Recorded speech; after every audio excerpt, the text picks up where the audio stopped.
unless Lockie Veal has an absolute humongous one. Lockie Veal. Did you see Jake McGuan played last week in the reserves against Lara? Did he? Against Lara. I was going to say they played Bell Park last week. Sorry, the week before. I would have noticed if Muddy was running around. Ely and McGuan in the same forward line. Did McGuan wear the 5? I think he did. Did he? And it was the old school jumper as well. Bullen. It was a lace-up. All we need is Jake Carmody to roll out in the 49. Yes. And then we're really throwing Skinny Hay available. As Jerome Beekman did tell me that there wasn't a lot of movement, but they were grateful there wasn't much movement with him. Big Dave Ballerine and also a Big Dave GD FNL will stay across the scores for Leopold Sporties this afternoon. AFL action is underway already up on the Gold Coast, and the Suns and the Giants in a blockbuster clash is the best way to describe this afternoon. And it's the Giants who have jumped the Suns 27-13. This is so Gold Coast. So on brand. Coast. Like Fremantle losing last night, so on brand. We need to take a break. Come back. You can hear that South Barwon are up and about, coming out into the ground through their reserves guard of honour. They're ready. St Mary's are ready, and we're ready here at K-Rock Footy. We're before the bounce for Team Tyre Power and the Ponds and Norlane Hotels. Get your friends together and have a fun day out at the Ponds and Norlane Hotel. Atco Mount Denise grand opening event Sunday, August 31. The brief, K-Rock Footy. Geelong's favourite way to wake up. So if you have trouble bending, stretching, putting on socks as you get older, or if you were injured, so I've seen this hack. I could use this. Yeah, I know. Because I have to roll on my back at the moment and kind of hook one on my big toe and just anything like that, just to get it started. Of course you do. It's called foreplay. In 2025, Geelong and the Surf Coast's favourite way to wake up is Tom, Lee and Loggy on K-Rock 955. Visit one of Mimosa Homes' 50 displays across Melbourne and Geelong. Since a bloke named Bill started cutting timber in a mill back in 1980, Barwon Timber's been the builder's best mate ever since. Whether you're stick framing or need prefab frames and trusses, Barwon Timber's got what you need for every building stage.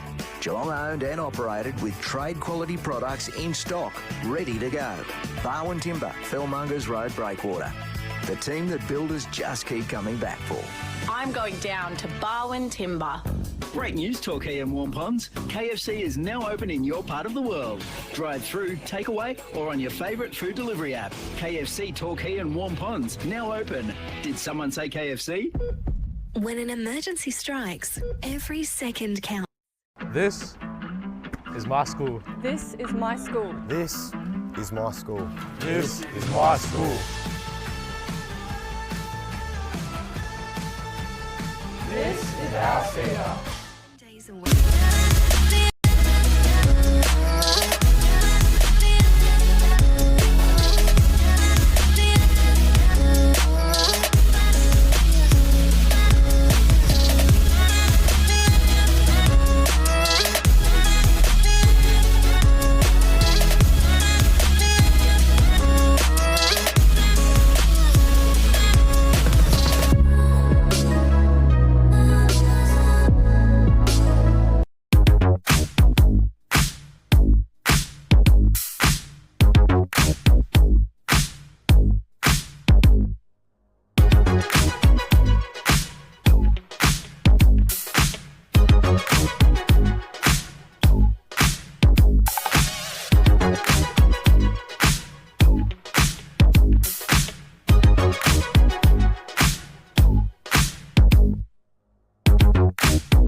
So the bounce is wild, the chaos reigns. A sea of colors in this great game. Fingers reach, air defies. This is where the dream collides. Hands to the sky, hearts being wide. Mark it high, mark it bold. Takes the ball like it's made of gold. Kick it clean, watch it roll. AFL heart celebration soul. Wild, the chaos reigns. A sea of colors in this great game.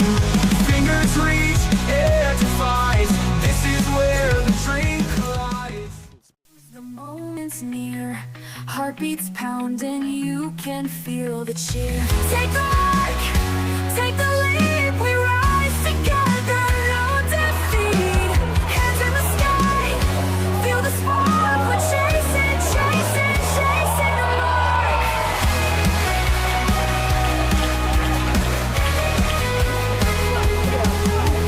Boots to leather, the ball takes flight. Take the mark, take the leap, we rise together, no defeat. Hands in the sky, feel the spark, we're chasing, chasing, chasing the mark. The turf, that is, not you. Just in regards to this winter grass. Yeah, it is so dry out here. It's probably the driest. There's usually a little mud patch somewhere, but not today. So very hard. There's a bit of a breeze blowing. It's a bit of a westerly across, so there'll be a fair bit of play on the outer side. So get those binoculars ready, guys. Yeah, so not favouring either end, but just straight across the ground. Thank you for that, Birchie. For Goddings, our ground report, Geelong's Kubota dealers, tractors, excavators, mowers and more. Find them at goddings.com.au, Victoria Street, North Geelong. The KFC X-Pole is in, and in the end it was St Mary's 70%, South Barwon 30%, KFC with $8 boxes, all your favourites. KFC FLG pick-up only. Toss of the coin is about to take place while we wait for Jack Blood to join Matty Caldew. Let's get a Breakwater Meadowland head-to-head for this afternoon, please. Kirsch, what are you looking at in terms of a key head-to-head that will influence this contest? Yeah, obviously a day like today, Kingy, the wind, the weather, who knows what it's going to do. The ball's going to be on the ground a fair bit. Might be a bit of a contested game of football, but we're going to go the two forwards today, and who's going to have the most influence? We're going to go Darcy Fort versus Paddy Dowling, the two in-form forwards. We know Fort's kicked, 47 for the season. He's an absolute general down that forward line. He does everything, and he can move anywhere on the ground, but he's going to be a key today for South Barwon. And Dowling, he's kicked 44 goals, 35 of them, mind you, against the bottom three teams. So I feel he needs a big sort of game today against a top six finals team. So they're going to be a head-to-head today, Fort v Dowling, and who has the most influence up forward in front for their team? Paddy Dowling, of course, didn't kick a goal when the two teams met in round 9, but had 18 possessions. Fraser Fort has kicked 47-32 on the year, so the radar off, especially when he kicked that 1-goal-5 up at Newtown a fortnight ago. That really did prove the difference in that clash. Toss of the coins taken place, Birchie, for Leopold Sporties. It was actually Braden Ham as co-captain coming in with Matty Caldew. I think he might have won the toss. Yes, St Mary's have won the toss, and they have elected to kick to the southern end of the ground. All right, we'll keep an eye on that Breakwater Meadowland head-to-head. Still projects made easy. Thank you for that, Birchie, down Boundary Side. For Leopold Sporties, your complete family venue, 135 Kensington Road in Leopold. Their little bar renovations just coming along nicely, and I think the official opening's only a couple of weeks away. Oh, I look forward to that. It's going to be a lot of fun. I'm going to enjoy that afternoon. I think you're busy, aren't you, Jace? Something on? No, I'll just mosey on down there with PK. We'll be right. All right, I'll make sure that you, I actually can say you can give me a lift home, but I only live around the corner. A lift? Seriously? I could boot you home. You'd be there. Yeah, correct. Oh, well, no, it is on the hill, though, don't forget. You are, on the highest point of Leopold. Down. Very salubrious area. Right on the tip of the Oh, right. Giants 35, lead Gold Coast 20 at quarter time. Oh, God. At Carrara. Umpires today, Dave Chaston, Steve Ganaccia, and we congratulate Chris Jones on 600 games with Geelong umpires. He's gone from 500 to 600 in less than 2 seasons. He's one of the more, let's say, productive of the umpiring fraternity, doing junior games and the like, left, right and centre. So well done to the man they call Big Bird in game number 600. He's going to have a quick chat to us after the game. Let's go around the panel. Laurie Hill, winner and margin, please. St Mary's by 20. Birchie, you back on comms? Yeah, I am. I think St Mary's at home, they're just going to be too good, so by 13. Jace. I've got no idea, to be honest with you. I told Neely I was going to pick them by 4 goals, but I think St Mary's by 5 points. I'm going to tip South Barwon by 11 points because based on the recent margins, as we touched on, 6 of the last 9, single figure, no margin greater than 25. But Matty Kershaw, you have the final say. The pendulum for the first time of the year is swinging in the breeze. 15 rounds it's taken, Kingy, because of that stupid round 0. But here we are, it's finally caught up. Finally, it's only taken me all year. But St Mary's, Jace, they're plus 416 points in the offensive column. That's a lot. Divide that by the games played, 15 though, when you think about it. St Mary's are minus 119, which means South Barwon are defensively better in that area in the defensive column. That's a 297-point swing to St Mary's, divided by the 15 games played. Jace finally gives St Mary's a 20-point margin today. Thank you for that, Kirsch. The pendulum is back, and we look forward to seeing that through September. It only comes out at specific times of the year. Just doesn't go waving into the breeze anytime. Doesn't. APCO Mountain East grand opening event Sunday, August 31, bringing you K-Rock football. We've got some mouth-watering matchups. Wombat Gully Plant Farm, Blood and James. Zach. Yeah. You've got Garner and White. And Madigan, and who's standing the other side Rayner. of Chris Jones? Keaton Rayner might have a job this afternoon for Wombat Gully Plant Farm, but I like this one on this near wing. Wales and Boris. Elijah Wales has had a really good year, and he's a proven goal kicker as well, kicking this year 18 goals from 14 starts. Absolutely. The youngster Boris, we know how good he is on Elijah Wales. He'd be well in his 30s. First quarter action for Harvey Norman, Corio and Warren Ponds. We're underway on a Saturday afternoon at Anthony Costa Oval. Here's Jace. Butcher goes up against Callett for St Mary's and gets it down to Madigan. They got a hand to it for South Barwon. James straight into it and straight over the top of it. Wrapped up by Rayner in the tackle. And umpire Jones will come in for a secondary bounce. Sorry, another bounce. Well, let's say secondary. Benny Cass doesn't like it. Ball up. And Rayner through the middle of the pack. James and also White put on the tackle there. And a ball up now for Callett to get it down. Blood at the back of the pack. Well, he falls over Harry McMahon as he goes through the middle. Harry McMahon just gets up a little bit ginger too there. Just keep an eye on that for St John of God. Birchie just got a kick in the leg, I think, from Jack Blood as he ran over the top of him. So he's behind the pack at the moment, just struggling a little bit. Callett got it over the back to Madigan, who gave it away by hand, and they go from Burke to centre half forward. Hamish Burke, though. One Burke to the other, but there's an O in this one. Hamish gets it away for St Mary's. Pendlebury back after a 5-week suspension, sends a kick wide. Mac Butcher a handball to Rayner. Rayner fires it back to Braden Ham, and St Mary's will go forward. High ball towards left half forward. Using the body, pushing off was Bartlett. He couldn't take the ball, Pierce I should say, couldn't take the ball cleanly. And it's off hands, and we'll get 8 ball up. So South today wearing their Indigenous strip look gives us a good contrast between the navy blue of St Mary's. Grabbed out of the ruck by Callett, fires a handball back to the voice of Connor Wiedemann, who snaps a kick around the body, wanting Burke. Ham was there. Burke did well front on, just to provide a spoil on what seemed to be an easy chest mark with the Saints co-skipper. And it's off hands and out of bounds. Left half forward, outer side here at Anthony Costa Oval on a Saturday afternoon.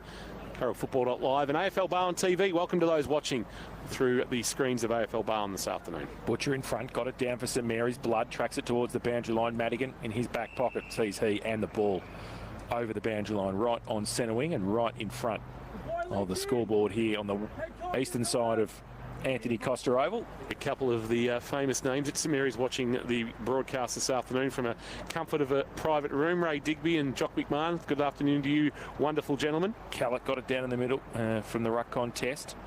Trying to get it away to Connor Wiedemann. South Barwon go towards half forward over the back. Pendlebury. Second effort was good, took the mark at half back for the home side. As we said, back in the team today after 5 weeks, he goes lateral. Bartolo takes the mark inside defensive 50. He goes short to a recovered Harry McMahon. He takes the mark. Wants to go back to whence it came across the ground. Dangerous kick just over the head of Aaron Vickery for South Barwon. Ryan Pendlebury, though, couldn't take the mark. It's off his hands and out of bounds. Right half forward for the Swans. We're going to have a boundary throw in. Just a couple of the big matchups out in the ground today. Sprague has the job on Caldo. Hamish Bird, as we saw, has a job on Fort. Up the other end, Bartlett has a job on Dowling. And, of course, Rowan Goff has taken Mick Rudd. Wombat Gully Plant Farm matchups. Callett grabbed it out of the ruck, gave a handball to Madigan, and Madigan got a push in the back from Harry McMahon. The reigning Matheson medalist will send a kick long inside forward 50 for South Barwon. Caldo his target. Sprague flew, couldn't mark for St Mary's. Bartolo was clean. A handball to Wales. Wales short kick. Paddy Dowling on the lead has taken the mark in front of Bartlett. He'll get run around. Will Tommy Bartlett this afternoon. Paddy Dowling is a running machine. That is a shank off the boot of Paddy Dowling. That is un-Paddy Dowling-like. Calls for out on the full. Lewis Page was right on the spot, telling the boundary umpire where it landed, and the boundary umpire, a bit confusing because there's a blue line with the boundary line and a blue line which is sort of marks out the zone the players need to stand behind. As Callett wins the tap down, Boris will be first on the footy. White was there as well, soccer off the ground. Paddy Dowling is rolling the sort of your just rocked up to Puckapunyal arrangement to national service. Certainly Or a has. Well, haircut. it was hot in Europe, so he probably needed a short haircut. He's playing that half-forward role, but he's coming up at the stoppages when the ball's in the forward half of St Mary's. Boundary throwing right in front of the best seats in the house thanks to APCO Cafe 24/7. Callett got it down, back towards us. Dowling gets the ball, handballs it in front of himself. Boris the other way, or got one high too. The umpire didn't see it. Nacho said no, held in. And Ethan Boris is on the ground. And he's going to be able to get up. He's going to check his nose. No blood from the schnoz. Is the modelling career over? Yep, he's done. So ball up, Callett got it down again, close to the boundary line. Cottrell couldn't keep it in, and it will be off hands and out of bounds. And between wing and half forward, we are going to have a boundary throw. No score yet this afternoon. 5 minutes played. Barwon Foods first quarter time clock. ABC just reporting some sad news: the passing of Bob Simpson. I did see that at lunchtime. Yes, it's no good. Of course, wonderful opening bat for Australia, but of course revolutionised Australian cricket in the 80s as coaches. Jammed on the boot by Garner for St Mary's. It rolls towards right half forward. He's Boris again in the wars, took the tackle, brought to ground, I think by Blood, and we will get a ball up. Actually, too high in the end is the decision. It was what? I'll tell you what's Fraser Ford done? In fact, it was Rudd. What has he done in terms of? No beard and no hair. Real shame. Mark taken by Connor Wiedemann. Connor Wiedemann sends to kick towards right half forward and driver back into the side, beckoning somebody to come towards him. Long ball to the goal square. Not a great kick. Pendlebury back with the flight. Takes the mark. Got to stop kicking it, Jack. Pendlebury gives it away by hand to Ham. Needs to get back onto his left, so goes across the face. The goal with the kick is okay. And Sprague takes the mark in between the back pocket and halfback. He chips the ball over the top short. It's okay. Dowling at defensive 50. Spears the ball around the corner to Nick Dowling. Now Travellini, right foot kick with the outside. Goes up. Oh, nearly one hand from Sam Burke. Getting away was Pearce for South Barwon. Connors is in there. Leaves it behind. Then he gets it again. Chip picks it up. So ball spills free in the tackle. Still going there. St Mary's. They have control. Travellini gives a good shepherd. Nick Dowling along the boundary line. In fact, along the boundary line into the car park. It's out of bounds on the full. And Rowan Goff's going to take the free kick at right half back. As soon as he kicked that Nick Dowling, he put his hands to his face as if to say, oops. Well, he had to go short because they were out of structure. They got too high up the ground, St Mary's, so they had no forward structure to kick a long one-on-one. Goff short to Lewis Page for South Barwon. He'll go short with a kick to Madigan around defensive 50. He went to give a handball back to Page. He's been called to play on now. Actually, he was called to play on, I reckon, and didn't go off his mark. And then umpire Jones has told Bailey Cockrell that, I know you've encroached, but I made the mistake, so I'll pull you back and we'll reset. So common sense there. As the short kick goes to Pearce. Pearce goes short to Starkey. Starkey, who's massive in terms of rebound 50s, third in the competition. His short kick slipping over was Lockie Wiedemann. Then he found the footy, got a handball away, kept his handball back to Starkey. He lost it in the tackle. Lockie Wiedemann, Kelly O'Neill, Madigan prefers his left boot, sends it through the arms of Connor Wiedemann. Ford gave a handball off. Callett will send it long in toward 50. Caldu, Sprague worked off Caldu, went back and found the loose footy, went one way and then went to come back the other way. Handball over the top. Harvey Ryan inside defensive 50 for the Saints. Sends a kick wide. Travellini's target. It'll flirt with the boundary line, but he'll mark it just on and it'll send the Saints past the scoreboard and into attack. Goes now with that right foot kick. Burke comes from behind. Goff, though, got there in front. Oh, free kick, said the umpire.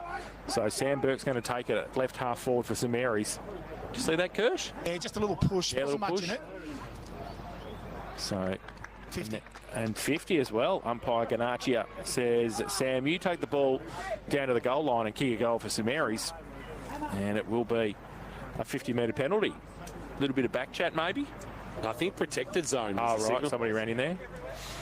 So Sam Burke is going to continue his good season. It's a fair penalty, isn't it? I mean, he was sort of, 10 metres away and wasn't influeing where he was going to kick it. Yes. It is a fair penalty. It is. For the first score of the afternoon, 10 out directly in front. Sam Burke puts it through. And St Mary's go to 1 straight 6. They lead South Barwon yet to score. Harvey Norman K-Rock first quarter scoreboard. Best brands, best range, best prices guaranteed at Harvey Norman. Obviously a free kick, then a 50 gets them that goal. But St Mary's, as we mentioned before, they're really getting high up the ground. So they're squeezing in the ground and trying to keep that sort of possession game going in the middle of the ground. But once they go move that ball forward, they don't really have that one-on-one key forwards. So they're going to have to sort of have a couple stay at home if they're going to get the ball moving quick. First goal of the afternoon took 8 minutes. In fact, the first score of the afternoon. Birchie, is that the end being maybe slightly favoured by that westerly? Yeah, very slightly. towards the southern end. So maybe slight nor'wester. Yep, true.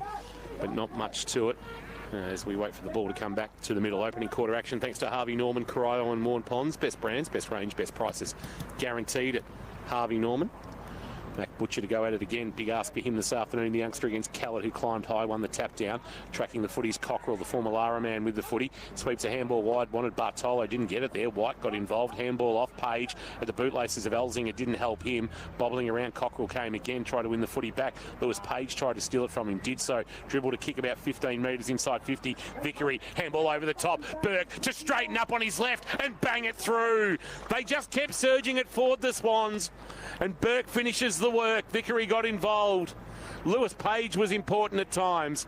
And the Swans get the quick reply as we approach 10 minutes played in this opening quarter. First quarter, Harvey Norman, Corio and Warren Pond scoreboard. South Barwon 1 straight 6. St Mary's 1 straight 6. And Tommy Burke with the goal. Yeah, you take it back to that clearance in the centre of the ground when Bailey Cockrell had an opportunity to probably swing around on his left and get that ball going forward, but the pressure on him turned the ball over and they get that look inside forward 50, South Barwon. And look, they don't need much of a look once that ball gets in there. So quick reply for the Swans. Von Burke finishing off the good work from further up the ground. As we said, big job this afternoon for Mackenzie Butcher up against Ben Callett in the middle. Callett got in front, Cockrell. Tries to get free, or sort of got a kick away. Garner, he just got a little toe poke as well for St Mary's. Ball comes to the back. James gets through. The Matheson medalist in Kingy's mind now goes through the middle. Callie O'Neill, he gets a good shepherd. Win it because I didn't pick him. He handball over the back, and Butcher's got it. Tried to run through Sam James. I don't think you do that, Mackenzie, holding the ball. And free kick to the heir apparent, Sam James. One of many from the Hampton region playing in the GFNL. Pulls a kick wide. Caldu's got away from Sprague, and they are strong mitts from the man who is #1 for contested marks. That's 65 for the season. Long to the goal square. Noble, good position on Pendlebury. That's no mean feat from Lockie Noble. Hamlin Hanger contender. The kick, though, of Caldu was precise to get it over the head in the outstretched arms of Ryan Pendlebury, and Lockie Noble takes a really good mark. Kick 3 last time they met Kirsch, and he's going to be crucial this afternoon. Absolutely. Look, we know what Lockie Noble can do. He's usually that good front and centre player, isn't he, and causes a bit of grief, but that was good to get out the back and make Ryan Pendlebury work hard back and couldn't get there. Top of the square, basically. Lockie Noble, shuffling approach, and puts it over the goal umpire's hat. 2 early ones for the Swans, and they lead 2 straight 12. St Mary's 1 straight 6. Opening quarter, Harvey Norman, Corio and Warren Pond scoreboard. Best brands, best range, best prices guaranteed at Harvey Norman. And Hamlin Hanger, Hamlin Holmes, distinctively local. I think over the games we've seen, South Barwon, Jace, if you recall, we've always said they've missed or lacked that front and centre, smaller type player up there. And this year, Noble's kicked, I think, 20-odd for the season, maybe 22. That's his 22nd. So he's really, this year, sort of played that role to a T. So it's been perfect. But their last couple of entries, they've intercepted well, St Mary's. So to get that ball moving quick, get it to the advantage. They've taken 4 intercept marks already, St Mary's. So that's a good sign for South Barwon. Vickery in the ruck against Rudd, the second rucks for both teams, and Rudd gets it towards centre half forward for St Mary's. Ball spills free. Wiedemann, James comes to help. Rain falling too here at Anthony Costa. Falls in the arms of Wales. He goes inside 50. No pick up by Burke. Pearce, or a little handball to Goff, set him a task. He got a little left foot kick away towards Page. He might be able to run onto it. Can get away from Blood. Gives it to Boris. Little right foot kick over the top was okay. Got called out was James. Burke took the mark, and now Page through half back. Been busy. Page early, kicked too much onto Elzinga. Nick Dowling will be first back there for St Mary's. Little fumble while he thought about what to do. Time to get a handball back to Bartolo. Defensive 50 left half back. Wanted the corridor. Missed Connors. Might open the door here for Burke. Ball spilled. O'Neill gave it to Page. Page's kick was smothered. Ricocheted back to Cockrell for St Mary's, but he lost it. He's knocked on there by Cunningham. Taken by Ham of St Mary's. He jams it on the boot towards left half forward. Bouncing ball. Tracking it back. Second gamer is Green. He gives a handball to Driver. Back to Green. Green's got to be precise with a kick for Starkey. Missed him. Taken by McMahon. Starkey took him. Ball spilled out. Soccer off the ground by Goff was good. Dowling slipped in the inopportune time. Goff to come at him. Dowling head over it. Fought the other way. Hamish Burke brought to ground. Exciting bit of footy. We'll get a stoppage in front of our best seats in the house. Plenty happening in that. Bodies going everywhere. A couple of missed kicks, but Rowan Goff was terrific. Got that ball moving forward, but more importantly, followed it up. Created a stoppage. September's come early. So ball up, umpire Chaston throws it in the air. Vickery, Rudd goes towards Page. His handball was slick. Vickery's handball wasn't. James had to sit and wait. Torpedo punt towards half forward. Burke gets back. Oh, good come. Good Mark Bartolo, who read it the better against Elzinger. He chips the ball backwards. It's okay. Quarterback style Braden Ham. Left foot kick off a step. Goes out wide at half back is okay. Harvey Ryan to run onto it. He gives the handball over the top. Wales had to sit and wait for it. A handball back to Harvey Ryan. Just got to him. Right foot kick high towards half forward. Burke got a couple against him. South Barwon working hard. Goff got a little toe poke. Falls in the arms of Harry McMahon. Kick around the corner. It's a one-on-one inside 50. Which way is it going to bounce? Dangerous. Getting there. Green on hands and knees. He gets wrapped up. The umpire says too high. Oh, he's lucky, wasn't he? And it will be a free kick. He dove on it. He brought did. it in. And Jack Wilson can't believe it. But Zach Green will take the free kick for South Barwon. About 30 out from the St Mary's goal. We're going to have a blood rule. Well, evidence he got him high, I guess, Jace. Absolutely. Bit of claret. Can't get much better evidence than that. Right. St John of God Hospital, caring for our community for 50 years. Birchie, down to you as Green comes towards you. Just trying to pick up. Yeah, it wouldn't be much blood if it was. Maybe on his head. We'll get a closer look at that on the bench when they attend to it. Rowan Goff will be the recipient of the free kick as a result. He'll bring a kick towards our best seats in the house for a Coke Cafe 24/7. Fought from behind, flew, but only brought it into the arms of Ham. Saints go back inside forward 50, back with the flight, judged nicely by Bartlett, and he takes the mark for South Barwon. I wonder if the new coach of Model Warrior, whoever that might be, asked the question of Tommy Bartlett about coming home. Kick to half-back through the hands of Hamish Burke. Chance for Ham. Ford bundles him over the boundary line. It's a real aerodynamic look that Fraser Ford is providing. The beard is gone, and it's a real close crop zero arrangement on the bonce of the South Barwon number 16. Gone from being in the cave to being some trancy sort of bloke. Ball comes to the side. Blood tracks it. Can't pick it up. Todd White against him. And ball in dispute. I could actually see him sitting at the front on a yoga mat, sort of taking you through some breathing techniques, a bit of meditation. Some hypercolour t-shirt. I'd just like to see him smile once. That'd be good. Vickery got it down in the middle. Goes through Todd White. Free kick. Umpires found it. Nachos gets it. Lewis Page will take the free kick for the Swans. How good's Lewis Page, mate? Been good so far. Can't miss him too with those yellow boots. He goes towards half forward. Pendlebury goes up, can't take the mark. Ham there with him as well. Pendlebury needs to be good here. Kick off the ground was better for South Barwon. Is that a mark? I think so. The umpire said no. Must have bounced. Third umpire, please. And it will be a ball up about 35 out from the South Barwon goal. I wouldn't have walked. He never walked, Tom. No. Never. Wait for the umpire. Absolutely. Ball into the air, Butcher and Callett. Callett the tap down. Cunningham can't take it. Head over at Garner. Fight a handball out to Ham, who's been busy. Snaps a kick to half back. Vickery comes up, takes the mark, and will send it back from whence it came. Wanting Caldu. Can't shake off Sprague. Ball gets out the back. Pendlebury will clean up for St Mary's through traffic. Looks a handball over the top. Rayner had to wait for it. He was a sitting duck. Holding the ball's a decision. Gee, harsh on Rayner. He was wrapped up the same moment he took the footy and the ball spilled out in that tackle, but Todd White doesn't care because he's got the free kick and a chance to go back and give his team a 12-point lead as the rain gets a little bit heavier, Birchie, for Goddings. Yeah, it's a significant shower coming down now, so everyone's ducking for cover. But just an update on Zach Green. It's a fair amount of claret coming out of his head, which often happens when they get a little bit of a nick on the right-hand side of his noggin.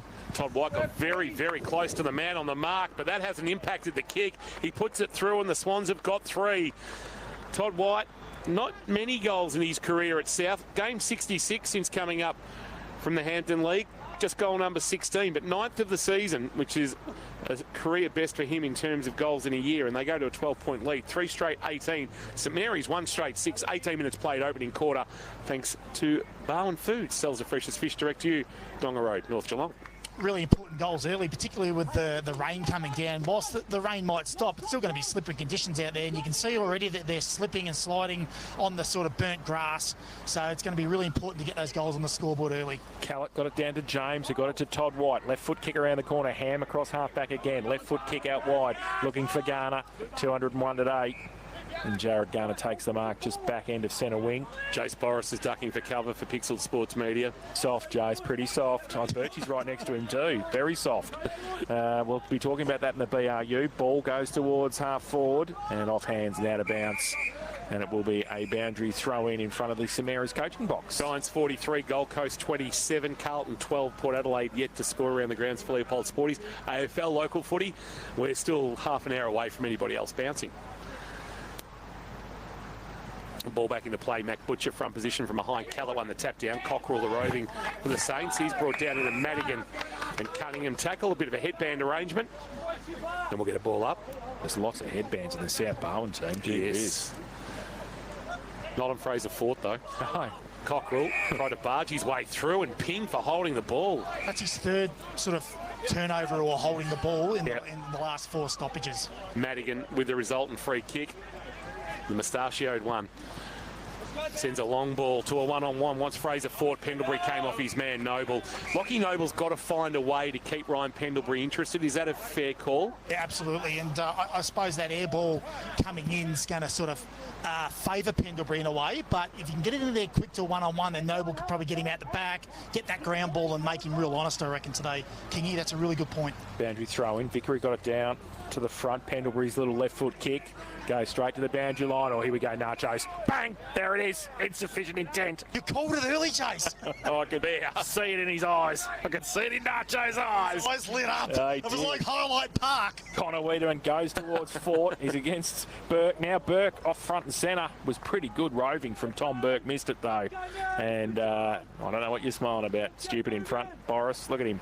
1 goal, 1 for Tom Burke. 3-1-19 drag him. He kicked it behind. St Mary's 1 straight 6. Harvey Norman K-Rock first quarter scoreboard. Ham for the Saints to bring the ball back into play. A long high ball to half back. Michael Rudd is his target. Also up with Sam Burke. Neither got near it. Chance for the Swans. Handball Goff. James from about 60 out sends it back towards the top of the goal square off the hands of Hamish Burke. Oh, Fort! Oh, Fort! Fraser doesn't need too much opportunity off the hands of the pack. Took the footy onto the right boot and he kicks a Metricon goal of the afternoon contender and he gives his team a very tidy 19-point buffer. South 4-1-25, St Mary's 1 straight 6. Opening quarter action thanks to Harvey Norman, Corio and Warren Ponds. Best brands, best range, best prices guaranteed at Harvey Norman. And did he smile after that? No. Wouldn't have thought so. Really important moment of the game, this one. They've had the last 5 clearances, South Barwon, and that's 12-6 in way of clearances for them. They're handling the conditions better. They're getting the ball inside forward 50 better. That's 12-6 inside forward 50s as well. So really handling the conditions well. Big number for Curtis Hire. Absolutely it is. That's the game right there. We knew it was going to be a contested game. We know both midfields are really hard at it. But this is the game right here in a nutshell. Back in the middle, Butcher goes up early. Callett got it down. White feigned the handball and then got a little kick away, but it was holding the ball. Cockerell's going to take the free kick. He gets one back, Cockerell. Gets one back, yeah.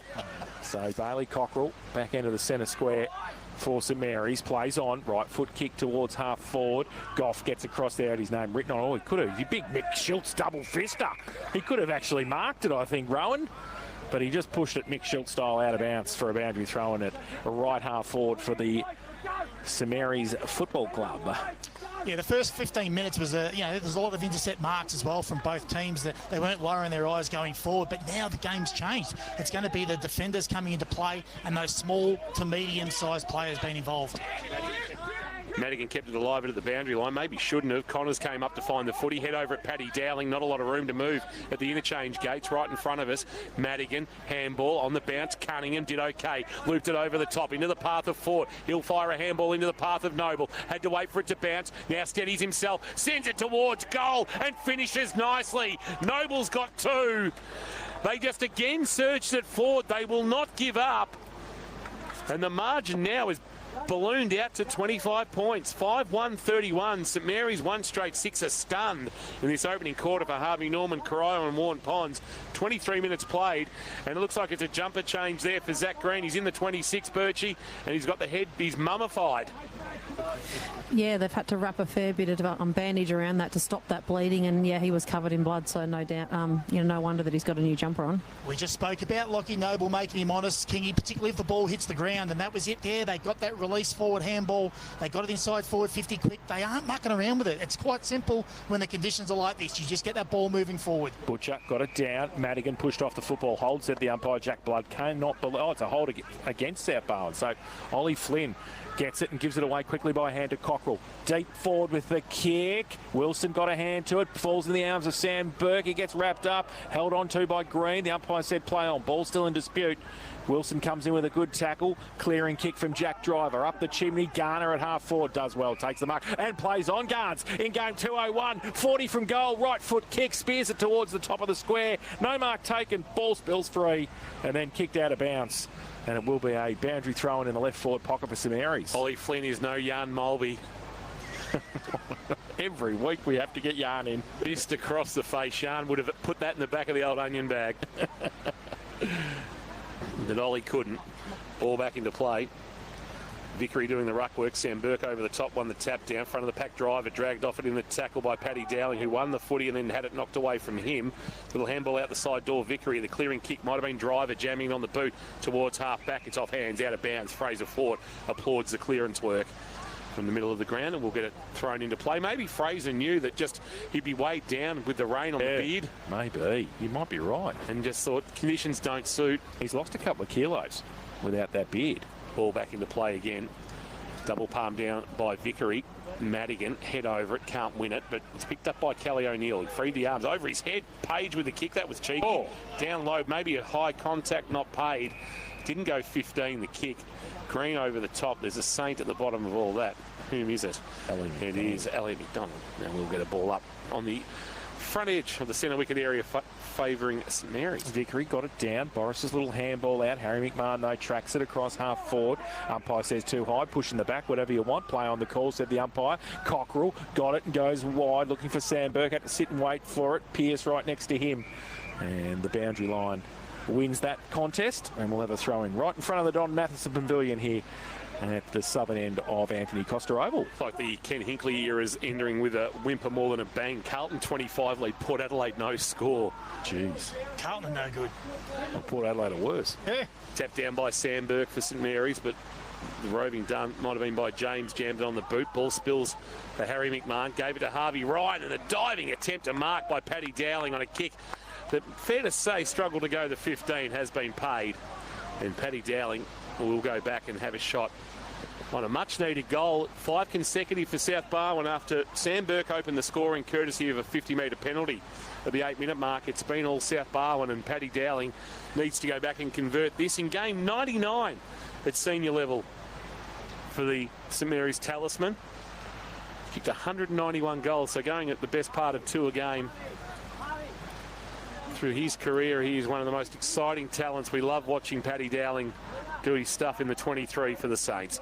He'll kick from around 50, driving ball, has the carry, does it on the line, fisted through. Good defensive work. Is that Boris getting back there? Yeah, but no St Mary's players on the line, Kingy. There was no Jack Driver. There was no St Mary's player within 20 metres. The margin is 24. 117 plays 5-1-31. Starkey decides to go to the outer side with his kick in. Goes long, big pack there. Caldo off the back. Burke was okay. Left foot kick over the top. Turned it over though. Blood took the mark, played on. Got away from Cunningham. Goes inside forward 50. Oh, Burke put one hand up and then Pearce. He's been paid the mark. No way. Pearce got a hand to it first before. The old punch and then mark. Burke touched it and then Pearce went, oh, just grab it one hand and I'll get paid the mark. So Pearce has got it at half back for South Barwon. Goes to the outer side with the kick over the head of the pack. Ball spills towards Braden Ham. He gets tackled by Elzinger and also Tom Burke. We're going to have a ball up. Centre wing on the outer side. 5-1-31 South Barwon. St Mary's 1-1-7. 28 played on the Barwon Foods time clock. Carlton 37. Port Adelaide no score. 17 minutes gone in the first. So it's 6-1. And right now Gold Coast 40. Trail the Giants 43. 24.5 minutes played in the opening second term, I should say, at Carrara. Here they come, the Suns, absolutely. Mac Butcher wins the tap down. Blood can't do the roving. Bailey Cockrell can. Spun out of trouble and gave a handball to Braden Ham. Ham jams it on the boot towards half forward, and that ball will be deemed to have bounced out of bounds, and we'll get a boundary throw in. To all the listeners out there, that is a heavy shower of rain coming down now. You enduring it all right, Birchie? Found myself a nice little spot, fair to say. Yeah, fair There's to a few say. of us lined up. Thanks to Goddings. Our ground report. And we're just waiting for the ball to come back. And it is back there in the hands of the boundary umpire. It'll be hurled back in for Butcher to double palm it down to the front of the pack. Cockerell is there. A couple of sockers off the ground. Wales will track it towards the boundary line for St Mary's and give a handball. Travellini with a gloved one on the outside of the right boot. Wanted Sam Burke. He couldn't take the mark. Coming through, Paddy Dowling dragged down as soon as he took possession. And we'll get a ball up at left half forward. Oh, that is heavy rain now. It does warm the heart to see a glove back, Kingy. Jesse Travellini. Footy. Have a listen to him. You punts. Ball up. Callett got it down. Bartlett for South Barwon. Kick was smothered by Paddy Dowling. Good work by him. And we'll have a boundary thrown at left half forward for St Mary's.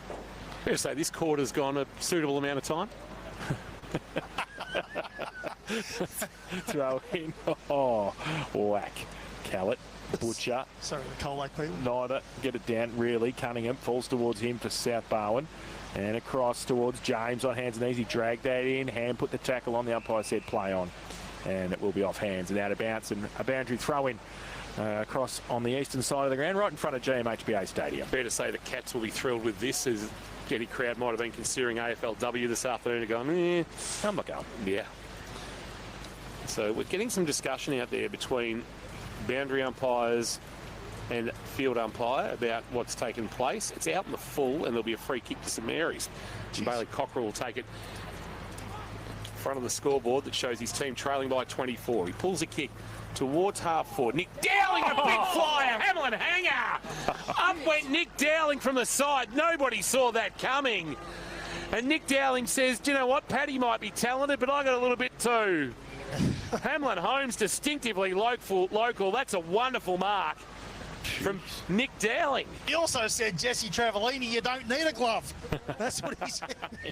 He's going, curse your punts. You don't need one. Just take the mark with your hands. Absolutely. Something maybe to spark the Saints as we approach quarter time. Nick Dowling. Lucky kick across the face. Fisted through by Callett on the line. The ball will hit the left-hand goal post and be a minor score. We're waiting for a signal from the goal umpire who is second-guessing himself. Just pay it. And the margin is 23. 1-2-8 plays 5-1-31. But Nick Dowling, I don't think that's being beaten today. It's not going to get any easier to take overhead marks. This is a good chess mark. Starkey goes with a kick into the outer side. Punched on by Bartolo for St Mary's. Ball still in dispute. Wiedemann, he lost in the tackle. And the umpire, Jack Blood, and in fact it's Liam Elzinger. They weren't happy with each other there. Umpire Jones with the ball in hand, centre wing on the outer side. And Callett gets it down. Rove through the middle by Rayner for St Mary's. Then Sam James comes in. Blood puts the tackle on him. He's not going anywhere. And we're going to have another ball up on the outer side. I reckon I saw Nana Elzinger here earlier today, but maybe she will have told it off maybe to watch North Geelong this afternoon. Would have thought so. Although they added Anarchy, maybe not making the trip. It is quarter time here now at Anthony Costa Oval. St Mary's 1-2-8, South Barwon 5-1-31. First goal of the game belonged to the Saints. It came at the 8-minute mark. Sam Burke kicking it before South, thanks to 2 goals from Lockie Noble and singles from Fort, White and Tom Burke, have this game in their favour as the rain falls, thanks to Goddings here at Anthony Costa Oval. South Barwon 5-1-31, St Mary's 1-2-8. Around the grounds for Leopold Sporties AFL, Giants 50, Gold Coast 40 approaching half-time at Carrara, and Carlton 38 lead Port Adelaide 6 at Marvel. Leopold Sporties. This is my school. This is my school. This is my school. This is my school. This is our stadium.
separation, so the bounce is wild, the chaos reigns. A sea of colors in this great game. Fingers reach, air defines. This is where the dream collides. Hands to the sky, hearts being wide. Mark it high, mark it bold. Since the ball is made of gold. Kick it clean, watch it roll. AFL heart celebration, so the bounce is wild, the chaos reigns. A sea of colors in this great game. Fingers reach, air defies. This is where the dream collides. The moment's near, heartbeats pounding, you can feel the cheer. Take the mark, take the leap, we rise together, no defeat. Hands in the sky, feel the spark, we're chasing, chasing, chasing the mark.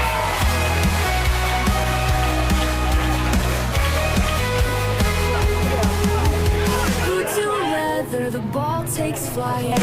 Take the mark, take the leap, we rise together, no defeat. Hands in the sky, feel the spark, we're chasing, chasing, chasing the mark. Zambrero donates a meal to someone in need through the Plate for Plate initiative. Feel extra good about every bite. Grab your Zambrero now. Geelong West, Ocean Grove and Torquay. Or order online so you don't miss any of the action. Zambrero, feel good mix. Have you had a car accident? Oh, it's that outbreak. Back here at Anthony Costa Oval, St Mary's 1-2-8, South Barwon 5-1-31. And we've got this little ad break. That's that one ad break, isn't it? Doesn't seem to work for us. No. We better get somebody to look over that. Yeah, work on it.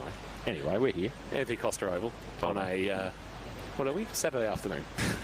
Early Saturday afternoon. And it is the Swans by 23 points. Tom King, Jason Doherty and Matt Kershaw in the experts chair for the Sporting Globe. What did you take away from that opening term, Kirsch?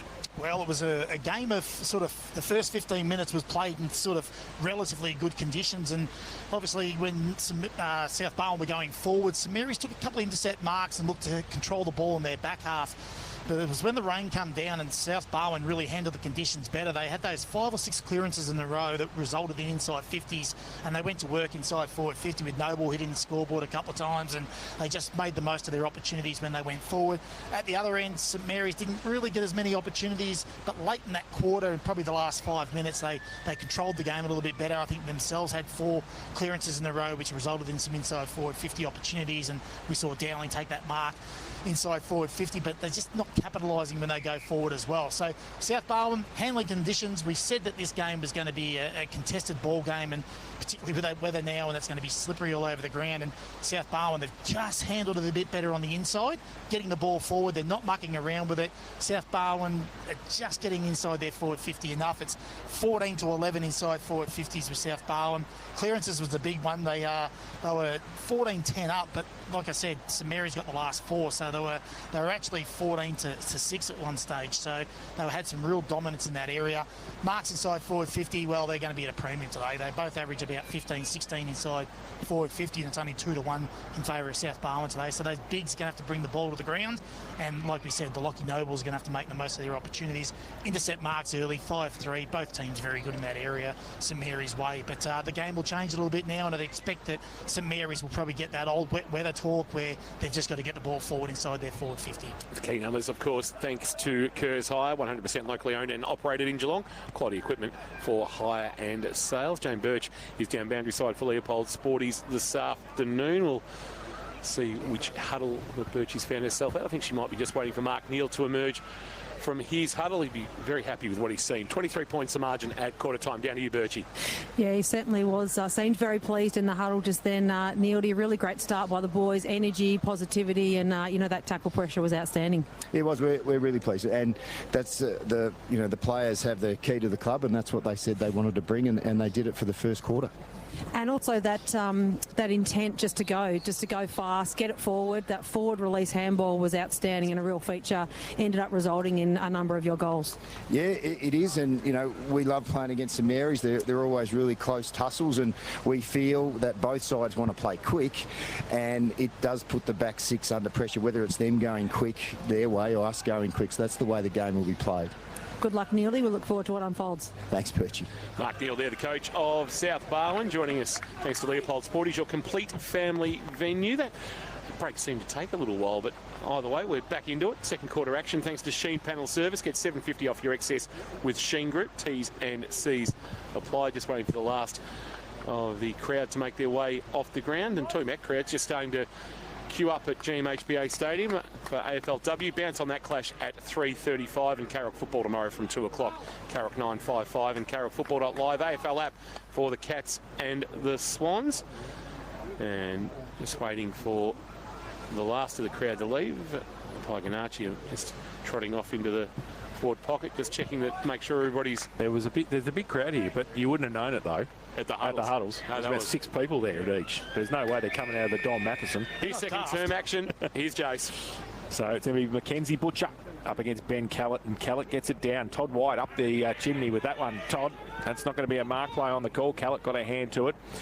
Burke tried to tap it on and then kick off the ground by Sam James. Goes towards centre half forward. Noble couldn't take it with him. Rayner might have the job on Noble now. Gone back behind the ball by the looks of it. Keep an eye on that for Wombat Gully. Kirsch. Ball goes over the top towards Paddy Dowling at half back. Wheels around. Gets the right foot kick over the top towards centre wing. Rudd tried to tap it on. Getting through the middle. Handball. Starkey was okay. Callett. Chain of handballs. Madigan. Now Connor Wiedemann off a step towards half forward. They got out of trouble. And Vickery takes the mark at left half forward. 60 from goal, sends it into the pocket. Fraser 40's target. Hamish Burke, the spoil, knocked it away and out of bounds for a boundary throw in the left forward pocket in front of the old Geelong Pass players stand. It's been sitting there for probably 12 or 13 years now, relocated from its previous position in the GMHBA Stadium setup. Have it hurled back into play, left forward pocket. Tapped down by Mac Butcher, roving by Paddy Dowling. Jams it on the boot to centre half back. It'll be a skidding ball. It's socked away by Jack Driver with smart play. Gets it back inside forward 50. Vickery tried to trap it. Couldn't pull the footy in. Handball out of the pack. Might have come from Tommy Burke. He set up a teammate. Ball spilled out in another tackle and taken high. A free kick's coming. And it'll be a free kick to Lockie Noble, who'll look to go back and kick his third. Kick 3 against the Saints back in round 9. And looking to do the same early in the second quarter. He'll have a shot on goal. Yeah, Rayner went back for the last 3 minutes of that first quarter, Jason. Then obviously he started there this quarter. Probably went back on Noble in that last couple of minutes as well, maybe just to make sure they didn't kick their 6th of the quarter. Lockie Noble, the Mottawari product through the Geelong Falcons, but South Barwon for a while now playing game 113 this afternoon.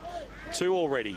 Looking for a third and the ideal start for the second quarter. Got a good piece of it, but he might have pushed it across the face. He has. That breeze that Birchie talked about for Goddings, just helping it fade.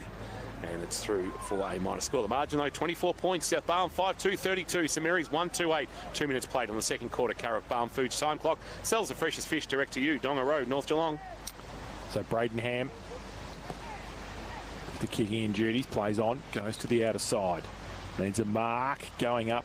No mark taken by Rudd. Falls to Blood for St Mary's. Ball though chopped off. Todd White's handball went nowhere. Madigan on the ground. Got it up. Did well. Kick around the corner from Burke. Inside 50. One hand up. Vickery couldn't take the mark. Pendlebury, little toe poke to himself. Came across. Vickery again close to the boundary line. And Rayner can't keep it in. And we will have a boundary throw in about 50 around from the South Barwon goal. Somebody's turned the lights on. Port Adelaide 20, Carlton 44. But the Giants 62 lead the Suns 40 at half time. Bounce back. Ball back into play for Butcher to go against Calder. He won the tap, Butcher. The roving done by Burke. Tried to get it to Noble. Might have caught one high. Pushed Dowling off the kick as he tried to throw it onto the boot. Had a fresh area and locked up in the tackle is Connor Wiedemann. And he'll get a ball up. Quite achiever this year, Connor Wiedemann in his first year, joining his brother Lockie at McDonald Reserve. Tapped down by Callett. Madigan been busy, the roving. Handball to White. White a handball to Cunningham with no room to move that fence. Approaching quickly, he's brought down and tackled, and it's out of bounds. And we'll do it all again. Left half forward, South Barwon by 24, 3 3/4 minutes played on the second quarter Barwon Foods time clock. Started this quarter with some real purpose. Only been going 3 minutes 45, and there's 4 inside forward 50s and 3 clearances already to South Barwon. Butcher got it down at the front of the pack. Dowling put the tackle on. The umpire will come in and ball it up right on 50. Sam James gets up, gives the ball back to umpire Jones. Ball up for Butcher, who's in front. Wales, he got held on to. The umpire said play on. Blood, wrapped up by his opposite number 6, Callett. And a bit more work for umpire Jones to do on his 600th. 5-2-32 South Barwon. But St Mary's 1-2-8. We've played 4.5 minutes in this second term. Ball, Wales got it down. Oh, there was a trip. Umpire said play on. Goes towards centre wing. Travellini can't keep it in. It's right next to the boundary line and right in front of the scoreboard as well. We're going to have a boundary throw in. Sunshine, Birchie. Oh, get the sunscreen out. Yeah, it's beautiful out here now. Sun is blaring, so hopefully that's and it's there's a few clouds building again in the west, so probably another shower coming a little bit later on. I reckon Mac Butcher's going to win a free kick from that boundary throw-in. He was being held by Ben Callett. It was a shallow throw-in, and Callett just found himself lunging at Butcher. Butcher went to handball, but now dinks a little kick, and maybe he should have handballed because he's actually, that's bounced off the top of the fence. Ruckman rules. Yeah, Monday to Friday kicker. Absolutely, there's a lot of them out there. Yeah, Driver, Goff, Mac Butcher. Tev Noffey. Starkey with a long ball. He was at the darts last week, Tev Noffey. Up in, I think it was Wollongong. And he went one of the days dressed, he got the frill neck and went dressed as Nick Blakey. Did he? The lizard. We need to talk to Tev. There's something going on there that we need to talk Well, we about. might see him next Sunday, Ballerine style, as Caldu drives it towards the left forward pocket. No mark taken, but off the hands of the pack numbers. Tom Burke's handball taken away. Sprague through traffic, a handball release. Cockrell loops it over the top for the Saints. Into the path of Flynn. Flynn a handball off. Wilson. Wales had to straighten up onto his right boot. Might have turned it over. Oh, Paddy Dowling clutches the mark. Got it over the head of Callett, and Dowling now wants to switch the play. Jack Blood's got free on the outer wing in front of the scoreboard. Team trails by 24. The Saints skipper with it. Drives a kick towards forward 50. Goff playing in front. Ricocheted off his shins. James cleaned up. Handball to Madigan. Madigan wide, and they'll get out of trouble as Caldu, presenting well up the ground, takes another mark. So the skipper, that left half back for the Swans. He just chips the ball over the top, short to Madigan, who has bought his own football today to Anthony Costa Oval. He chips the ball over the top. Taken by Elzinger. Just back end of centre wing. Youngster called to play on now. Uncertain where to go, so just straight down the line towards centre half forward. Push past it, Noble. Push Rayner underneath the footy. Ball spills free. Sprague's handball backwards, chopped off. Kelly O'Neill. He got it back to Madigan again. Left foot kick inside 50. Where's the grumpy one? There he is. He can't take it. Second effort was great. Turns around. No Beard to be in the way of what he gets the kick around the corner. It wasn't that great in the end though. Saints have got the numbers if they can get the handball out. They can't. Cockrell missed it. Ball still in dispute. Right half forward. Leg, said the umpire. Free kick. St Mary's are going to get out of trouble, and it's going to be Paddy Dowling. Yeah, Sammy James going in low. That was there. On Paddy Dowling, so the 223s. Dowling wants to go short. He's turned it over and diving. He's taking the mark. He's Green. Green quickly wants to play on. Past Chase Boris he goes. Inside 50 over the head of Fort. Ball gets out the back. Soccer off the ground. Noble just can't get his hands on the footy. Quick snap out of the pack. Caldu in game 100. Calls have touched. Consultation will take place. Just got into the right-hand goal post. It's up to the field umpire here. So field umpire, goal umpire conversing. All clear given and a goal. Matty Caldu kicks one in game 100 to give his team a 30-point lead. Quick snap out of the pack. Metricon goal of the day contender. And the Swans on the second quarter. Sheen panel service. K-Rock scoreboard moved to 6-2-38. St Mary's a 1-2-8. Sheen panel service gets $7.50 off your excess with Sheen Group. T's and C's apply.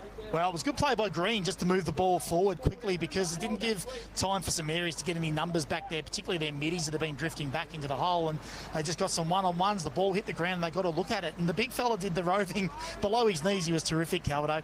Just getting the ball in there. It's 7-1 inside forward 50s for the quarter already. Back to the middle. Callett got it down. Roved. though, by Garner. He goes towards centre half forward. Green gets back there. McMahon as well. White's over the top of it. Green, geez, he has a crack, doesn't he? Page, short little kick, only as far as O'Neill. Got it away to Todd White. Nearly fell over. Got the left foot kick away, though.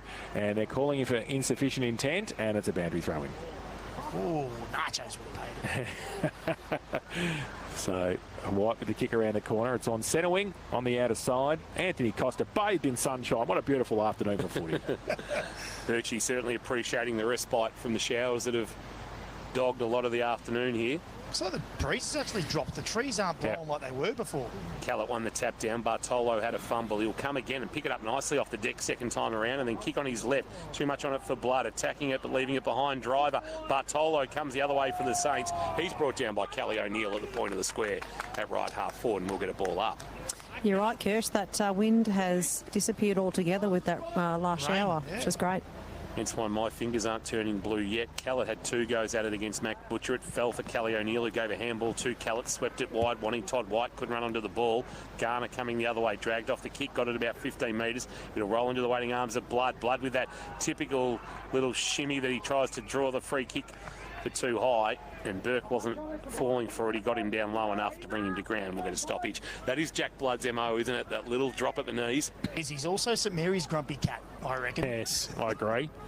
Yes, very Fraser Ford style, holding the ball here against Todd White. Jesse Travellini picks himself up and the football and that glove. Oh, look at that. That is just very Michael Jackson style. That is. Look at that. He's got the finger that he broke earlier in the year. He has, and he's covering that with that nice little scenario. Ball, Goff, got it down. Garner, front and centre, dumped by Green into the ground. The umpire says it was all okay. There's always a lot of running around by the umpires. Just go straight to the pack, for goodness sake. Oh, there's a lot of tapping. A lot of tapping and bits and pieces and whatever. And umpire Chaston's going to throw the ball in the air. 50 from the from the St Mary's goal. They need a goal. Rudd gets ripped off the football. Blood. He can't take the ball out. Jack Driver tackles him. We're going to have another ball up, 50 out from the Saints goal. 10 3/4 minutes played on the Barwon Foods second quarter time clock. Michael Rudd, who we've not caught a lot of this afternoon, doing the ruck work and winning the tap down, but they're roving by Callie O'Neill, who jams it on his left boot for the Swans towards half-back. Noble in a one-on-one. That might be the Wombat Gully Plan Farm matchup for the moment. Between Noble and Connors, Todd White's left foot kick was probably one of the worst of his career as he puts it into the umpire's room's car park. Charlie Sprague's actually had to run basically into blank space. He'll get a ticket in a minute and go to the AFLW game. He's that far away. He'll come back and we'll resume play. 38 plays 8. St Mary's kicked a goal at the 8-minute mark of the opening term and haven't added to that tally. Connors will be the recipient of the free kick. Just forward of the wing, out of sight. He attacks the northern end. Long ball for the Saints. They're queuing up for the Swans. No mark taken there by Pearce. Or was it Bartlett? It was Bartlett. And then under the pack we'll get a ball up because it's not coming out. About 25 out from the Saints goal. Desperately need one. Trying to find some momentum here. It's all with the men in red, white and blue. Tapped down by Callett. Ball in the right forward pocket. Starkey went down low. So did Green. It's going to be a free kick for too high. And it's going to go to the Saints. So I didn't see a lot there. And now a shot at goal coming. And it's going to be Jack Wilson. A chance to add to the 15 goals he's kicked in his debut season. Didn't see a lot there, I didn't see it, no. In the experts chair for the Sporting Globe, Matt Kershaw this afternoon. He drinks sport, Rory Street, Geelong. Geelong's best new beer garden is back in the game, and it will be Birchie. It will be in the game at the K-Rock end of season breakup. But we have banned a certain Ginger Ninja from joining us that afternoon. Good afternoon to Benjamin William Castanilla if he's listening. Here's Wilson. Oh, he was happy with it. Kicking the goal. Second of the afternoon for the Saints comes at the 13-minute mark. Second quarter action thanks to Sheen Panel Service. Get $7.50 off your excess with Sheen Group. T's and C's apply. St Mary's advanced to, dare I say it, Archbishop Desmond 2-2-14. May he rest in peace. South Barwon a 6-2-38. Here's Kirsch. Yeah, didn't see what the free kick was for, but they just got a little bit of ascendancy. They've won the last 3 or 4 clearances, and they've only had the 3 inside forward 50s after 13 minutes of this game played. So they're going to have to make the most of their opportunities at the moment because they sort of aren't on top in certain key areas. 2 goals have come, one from a 50-metre penalty, the the other from a free kick. Yeah, exactly right. We haven't seen any marks inside forward 50 shots on goal or any goals on the run with some fluency in this St Mary's outfit so far. Callett gets it down in the middle. Sam James handball, missed the target. Flynn tried to tap it on for St Mary's. Page, though, got it. He got it on the up. Goff, him and James. Goff comes back and a little underneath handball from him. Goes to the big fella, Callett. And it's held up. The umpire will come in and ball up. Interested spectator across the other side of the ground. Toby Conway, injured cat. The only injured cat. The only injured cat. He's by himself in rehab. It's not good. Ball in the middle. Big thump away by Rudd. Rove, though, by Boris. Got the free kick. He got the clearing kick towards centre wing. Rayner pushed past the footy by Noble. And it will be a boundary throw in. Right on centre wing in front of the St Mary's coach's box. Some optimistic St Mary's people wanting insufficient I saw intent. that, yeah. The runner in particular, getting it for that, mate. It was a quick clearance out of a stoppage. Ball back into play for Callett and Rudd to go at it. In front of our best seats in the house, Rapco Cafe 24/7. There's a hold in the ruck contest or a shepherd, and it's going to go against Ben Callett. Oh, it's going against Michael Rudd. Ben Callett actually grabbed Michael Rudd's jumper. Interesting. Callett, true centre wing, driving ball, long 40s, target against Hamish Burke. Pendlebury got to the front of the pack, couldn't complete the mark. Burke, the loose footy, tried to run onto it, couldn't. Rayner jammed it on his boot for St Mary's towards half back. Doyle Madigan, surely a free kick. Flynn saw Doyle Madigan. I won't say he panicked, but probably got a bit nervous and calls for 50. No, he's shoved Doyle Madigan in the back or held on to him. Either way, gave away a free kick. And the Matheson medalist, who isn't a noted goal kicker. Distance will be of concern, but he was very smart then, Doyle, because he didn't take full possession. He knew the heat was coming, and, Doyle did what Doyle does. Will have to kick from outside 50. Now swings onto his left boot to buy a little bit more distance. Pumps it long. He got good purchase, but in the end has faded to the left and through for a minor score, and the margin is 25. 6-3-39 South Barwon, St Mary's 2-2-14. Second quarter action for Sheen Panel Service. Carrickfootball.live, FM 88.5 here at Anthony Costa Oval. And for those watching, we welcome you through AFL Barwon TV. Ham plays on from fullback, kicks it out long, looking for Rudd. Pearce got a hand to it. Madigan again gets around a couple, then a little left foot kick towards half forward. Oh, nearly smacked his teammate in the head there. Ball cut does in the end to Elzinger, who smothered it. Sprague off the back. Harvey Ryan handball to himself. Elzinger comes across. Pressure again from the South Barwon forwards. They keep it in there, lock it in forward 50, and the umpire will come in and ball it up. That's what they're doing, aren't they, Kirsch? South Barwon's pressure is fantastic. Not only are they winning the clearances, their shape around the stoppages are terrific, but if they do lose it in dispute, they're getting it back immediately. Caldew up against Rudd. Rudd got it down, Rove to Wales. His kick was only 5 metres. Madigan got it away to Elzinger, broke free, goes on the right, little scrubby kick inside 50 to the grumpy one, turns around, open goal square. Oh, bounces the wrong way. Tim May instead of Shane Warne. And it's through for one behind to Fort. And they go to 6-4-40 now, South Barwon. St Mary's 2-2-14. Sheen Panel Service, K-Rock, second quarter scoreboard. Well, it's the way that footy bounces, Jace. You don't know which way it's going to go when it gets at the end. That's it. Braden Ham to bring the ball back into play for the Saints. Runs out of his defensive 50 and then goes short to Sprague. Gee, showed a lot of it. And the spoil is forced at spillage. The spoil came from Caldew. And the miss from Todd White to the right through for a minor score. That could have been disaster there for the Saints. And the margin is 27. Todd White with 1 goal, 1. The Swans now with 6-5. So they've added 1-4 in this second term. St Mary's have added 1 goal, 17 minutes played on the Barwon Food second quarter time clock here at Anthony Costa Oval. A couple of gettable misses this quarter. Ryan kicked it into Travellini, who took the mark, and he goes long, looking for Rudd. Goff over the back, thumped away. Dowling. Little left foot kick around the corner, might be okay. Garner's handball to Flynn was all right. Running past Harry McMahon, outside of the right boot, but he got tackled. Comes back towards Page and also Madigan over the top. Flynn put the tackle on, held in. And it will be a ball up right in the middle of Anthony Costa Oval. Carlton are awake, 45 playing 26. Tapped down by Vickery. Roving though by Wales. Wales sends a kick wide. It'll skid away from Travellini, Green, Goff and Harry McMahon, and we'll get a boundary thrown at right half forward. South Barwon will be happy with this. Absolutely. They've been defensively really sound too. They knew that St Mary's were going to attack the corridor that last set play, and they were set up accordingly, and they turned the ball over on centre wing. Sun continues to shine after earlier showers. Front position, Vickery couldn't get his hands on it to knock it down. Connor Wiedemann involved. The handball out of there, Bartlett. Head over it, taken high, maybe Vickery. Umpire said no, it was a good tackle from Elijah Wales front on. And we'll get a ball up. Maybe a boundary throw in, even at right half forward again. 18.5 minutes played on the Barwon Foods second quarter time clock. South Barwon 41, St Mary's 14 on the Sheen panel service. K-Rock scoreboard as we have it hurled back into play again. Rudd and Vickery from behind. Rudd got a fist on it. Connor Wiedemann tracking towards the boundary line. Had a little fumble, professional one at that, and it's out of bounds. And you can have a crack, Jace. But before that, let's go around the grounds for Leopold Sporties. AFL-wise, the Giants 62, the Suns 40 early in the third quarter. Carlton 46, Port Adelaide 26 early in the second quarter.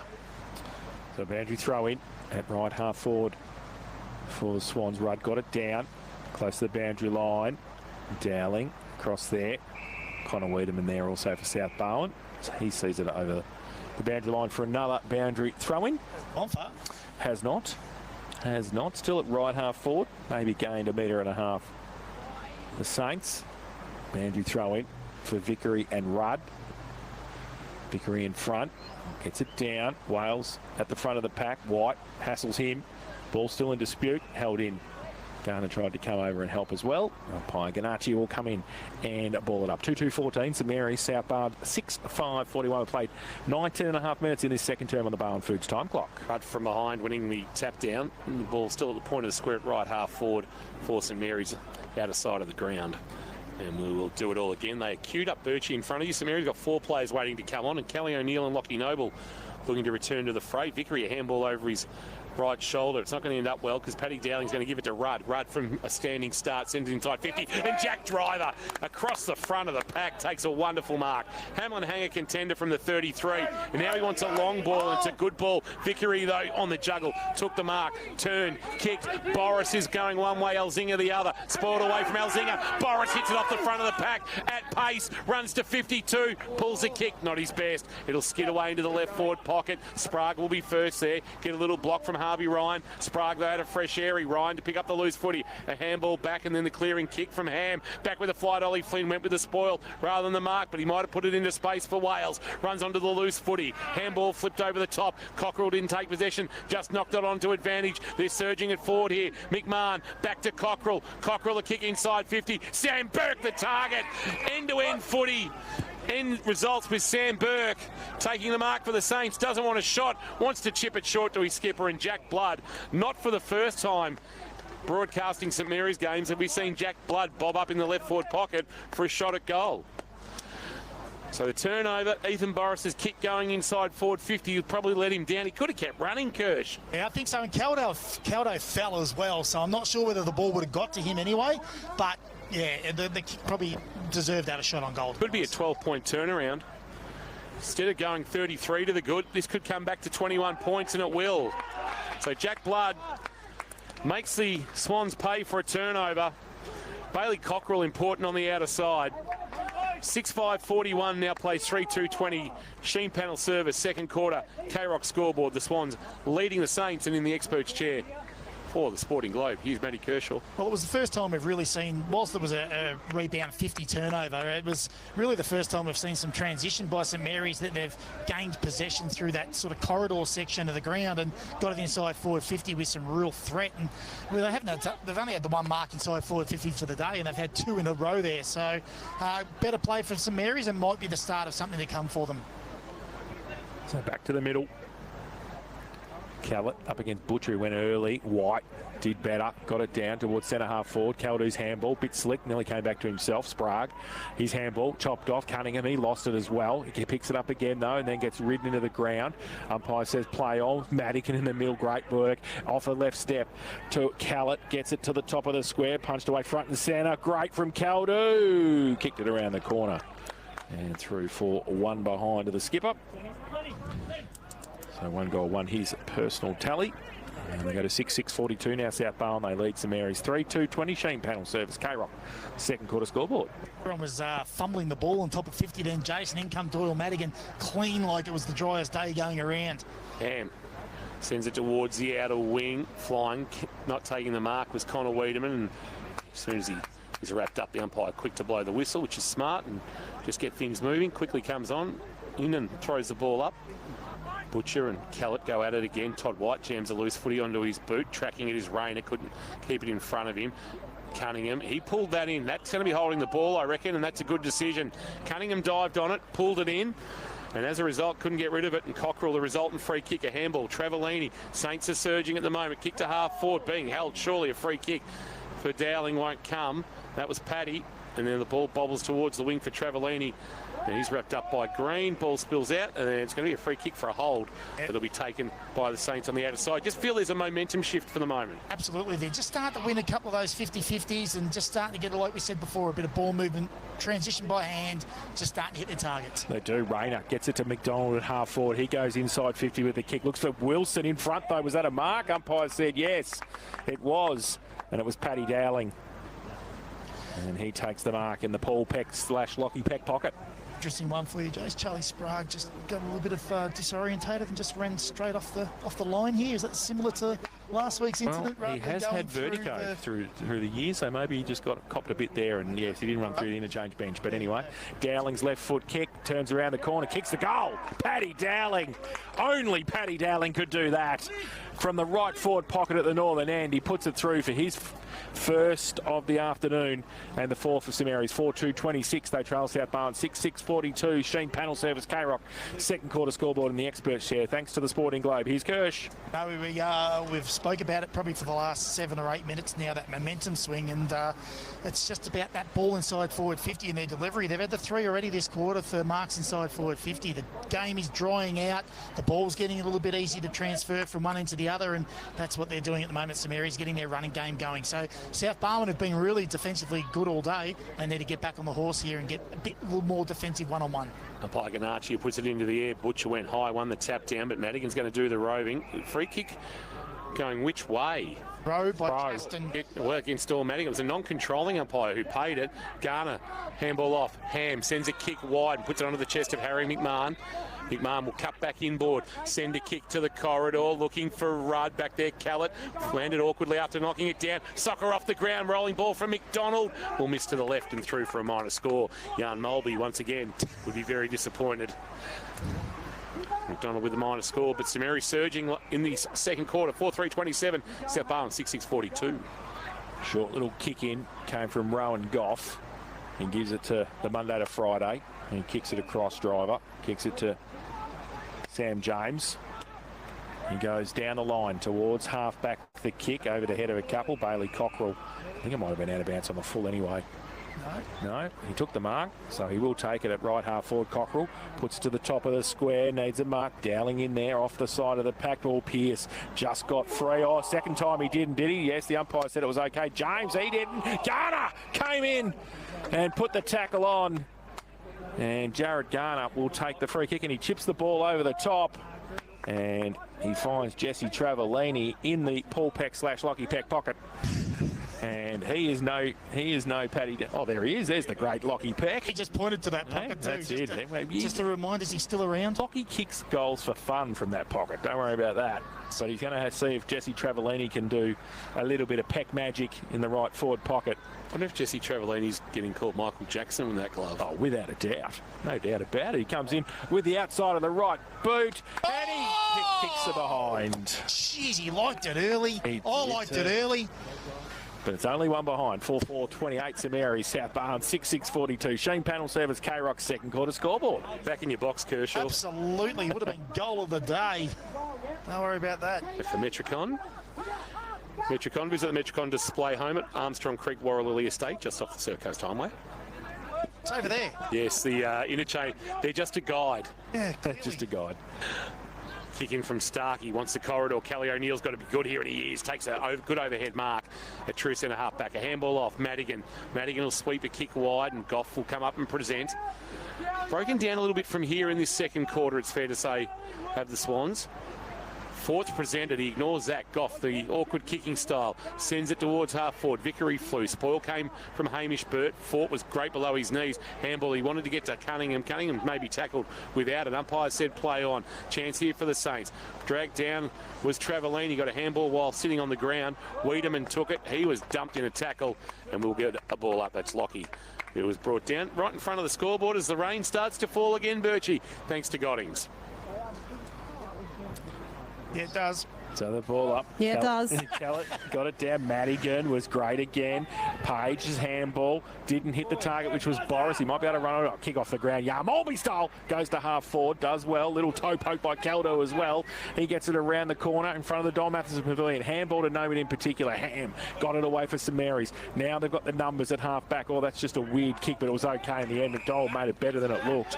And Ali McDonald at half back wants to drive it back inside. That's a great kick. Garner kept his width. He can run away looking for... Oh, he takes a bounce. He's taking the P155 out of it on a wet day this afternoon. Goes to centre wing. They've mucked it up, though. Bartolo. Garner comes back to help. His handball back to Bartolo. Handball over the top to nobody in particular. Travellini can't keep it in even with one glove on. And it's out of bounds for a throw in. Giants 68, Gold Coast 47, Carlton 59, Port Adelaide 27. So the Giants have just put a bit of a margin back on the Suns in the third quarter at Carrara. That's 14 minutes played around the grounds for Leopold Sporties. But right here, 42 plays, 28, 6-6. Leading 4-4, tapped down by Mac Butcher, but the roving done by Sam James. Kick wide, it'll bounce in front of Noble and Connors. Noble has actually worked Connors off the footy, won the ball and then drove a kick and fought on the chest. Nobody else is taking that mark other than Fraser Fort. It was a tracer bullet that came from Lockie Noble, and on his right shoulder he was able to just contort himself. He's kidding himself. He's going to kick the goal from there, Fraser. The way he's been kicking, you watch him kicking now. Fraser Ford. The reverse Moz may be coming from Jace. 45 out, driving ball. Got good piece, missed to the left. Through for a minor score. That is now 1-6. And it was inaccuracy that hurt the Swans up at Newtown a fortnight ago.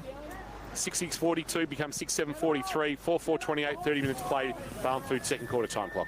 Pendlebury kicked it in right on the siren. That is half-time here at Anthony Costa Oval and at South Barwon, leading 6-7-43. St Mary's 4-4-28. Second quarter action thanks to Sheen Panel Service. Get $7.50 off your excess with Sheen Group. T's and C's apply.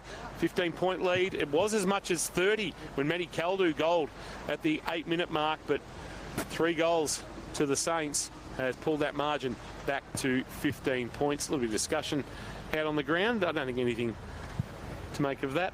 Fraser Fort makes his way back to his teammates, and Jane Birch is making her way out onto the ground. It's half-time thanks to Blackman's Brewery, the ultimate half-time beer made in Geelong, and now pouring at GMHBA Stadium too, so I suspect you might be able to get your hands on a Blackman's if you're attending the 6 AFLW games scheduled at GMHBA Stadium. I wonder where Birch is going for a little bit of a look.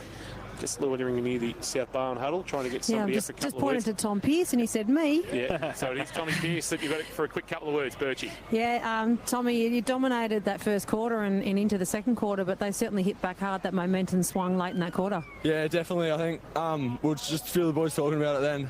Like, we're getting first hands on it really well. It was just been a bit too cute around the contest. So I think that's something we're going to look towards, is getting maybe 1 or 2 handballs chained out of the contest and getting it forward, because fuck, our forwards are destroying them up there. Fucking nice. So sorry to swear as well. That's probably too bad. But just one more. No more swear words.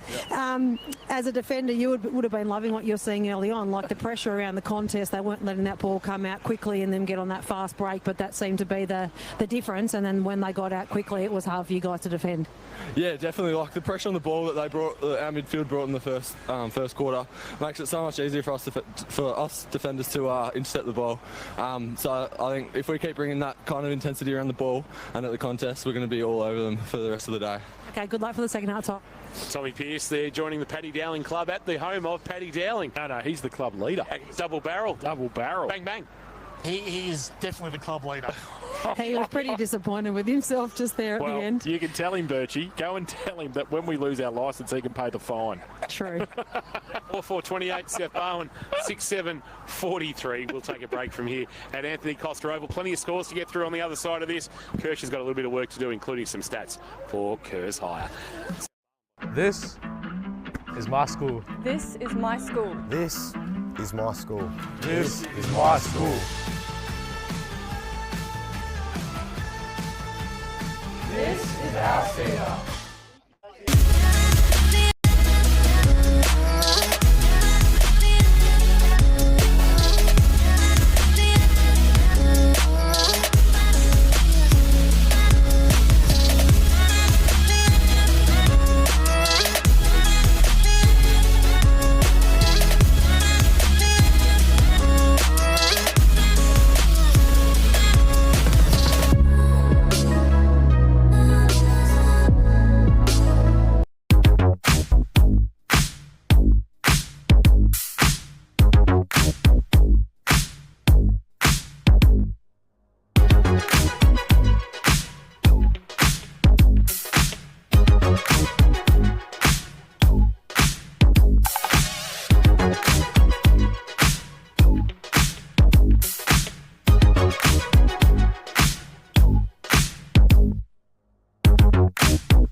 vibration soul.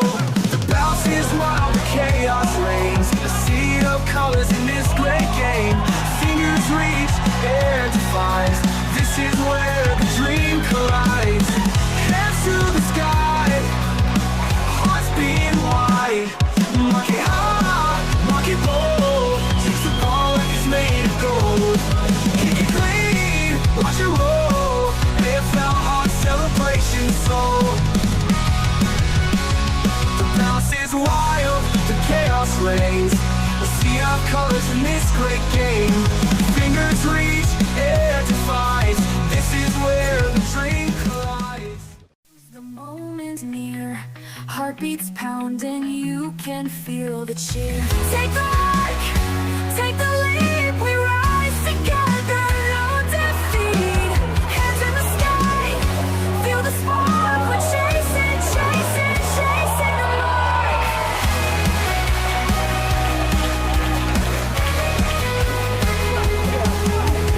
Boots to leather, the ball takes flight.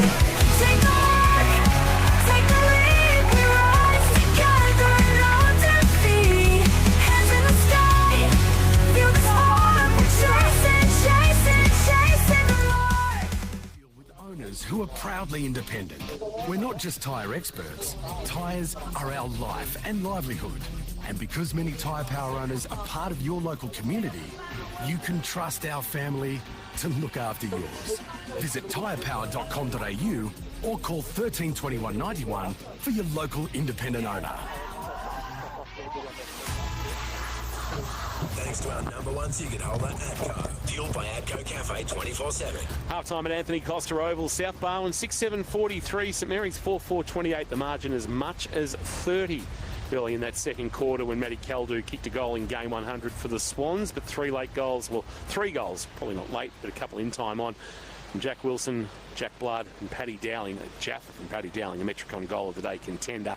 Trying to just outdo his brother who took he took a wonderful mark in that first quarter, I should say. And that should go very close to being our Hamlin hangout this afternoon. Actually, I'll probably declare it home right now as the rain has started to fall again. For Goddings, down to Birchie. Birchie just getting shelter at the moment as another shower. This was what was forecast, and another one is passing through. Yeah, that was probably our most significant shower then. It's ceased for the moment. There's a little bit of blue sky behind us to the west, but probably going to be like this all day where we have showers on and off, and it is making for a bit of a slippery surface out there, that's for sure. Thank you for that, Birchie. Good work by you. Thanks to Goddings. Appreciate their support. Adrian and Amanda Williams, all the team at Goddings with our ground report, and look forward to seeing who's in the team out. Goddings got a good little setup out there at Victoria Street, so thank you to those guys. Injury wise, Birchie St John of God Hospital caring for our community for 50 years. Pretty quiet on that front. Yes, it is very quiet. There was only that little knock to the head for Zach Green, which resulted in a little bit of a split and a fair amount of blood, but otherwise it's been very quiet on the injury front. See that? Tom Pearce potty mouth awareness. Yes. Half time, isn't it? Yes. Good on you, Tom. Needs a good talking to. Does the we'll get Neildy onto him. The number 9. Curse Higher Stats, 3 locations: North Geelong, Grovedale and Ocean Grove. Jared and all the team. We love Jared. Now supporting Cat Attack Men's Podcast. Yes. Beyond the Boundary. Award-winning Beyond the Boundary. Thank you very much. But also our new AFLW Cat Attack podcast. Michaela Bowen, Star Cat. Right. Every week. Fantastic. That's great. Talking Geelong AFLW, which is fantastic. But you've got some key numbers there, please, Kirsch, from the first half. Have King in a bit of a game of ebb and flows at different times, particularly when the rain comes and the rain doesn't come, the ball dries out, the ball doesn't bounce as true as it usually does on a dry day in the wet conditions. So there was sort of momentum swings within sort of periods of the game there, particularly that quarter. And in terms of inside forward 50s that quarter, St Mary's had the 10 and South Barwon had the 15, which gives an overall total of +8 to South Barwon for the first half, 29 to 21 in favour of South Barwon. And they just got the ball inside forward 50 that quarter. Well, they kicked 1-6 and they just didn't capitalise. There was some certainly gettable opportunities for them inside forward 50. And I reckon they could have put some real heat on that scoreboard, but they just left it ajar in that quarter, and St Mary's started to get their running game going, as we saw. They got some momentum. They got some probably timing forward half possession that really hit the scoreboard as well. So the game flowed back into St Mary's advantages there. They got on top around the clearances there for a bit, but St Mary's still, South Barwon, still holds sway +8 in clearances. But I do reckon that a lot of that is when the ball is in that congested, wet sort of situation, and that's where South Barwon are really good. They're strong around the ball. James, White, particularly Doyle Madigan today, who's brought his own football, as Jay said a couple of times in the broadcast. They're really strong in those stoppages, particularly when you've got Ben Kellett sort of getting on top with a bit of strength in the wet conditions. As I mentioned, when it dried out a little bit, St Mary started to get their running game going on the back of some good stoppage work there. So it'll be really interesting to see what the weather does in this second half in terms of those two key areas, because whoever is winning the clearances, it's sort of score from stoppages are sort of the main ones at the moment. We're not getting those marks inside forward 50 as we spoke about throughout the game. I've been taking some other aerial sort of stats, marks inside forward 50 and intercept marks. They're fairly even. 5-4 for marks inside forward 50. As I mentioned, both sides average 18. Day like today, we're not going to get that. No. And intercept marks, St Mary's and South Barwon, I think they're ranked like 3 or 4 in the competition for both. Except South Barwon have dropped off a bit in that area, but it's 7-5 intercept marks in favour of St Mary's. That too is going to be a bit lower today. It's all about stoppage work. It's all about the opportunity inside forward 50, and it's all about momentum swings and who can grab the greater or the longer momentum swings in the second half of this game. Conditions pending, King. Thank you for that, Kirsch. Sporting Globe, Geelong, eat, drink, sport. Matty Kershaw with his thoughts on the first half. Struggling to get that out. Let's have a look at the scores. Gee, the Giants now lead the Suns by 32. Whoa, what does that do to the ladder, Tom? Well, that's going to probably put Gold Coast at risk of missing out on top 4. But we do know they have two game up their hand. An extra one, don't they? Yeah. So it's going to mess with that. Carlton are now 49 points to the good on Port Adelaide, 77-28. Giants 86, Gold Coast 54.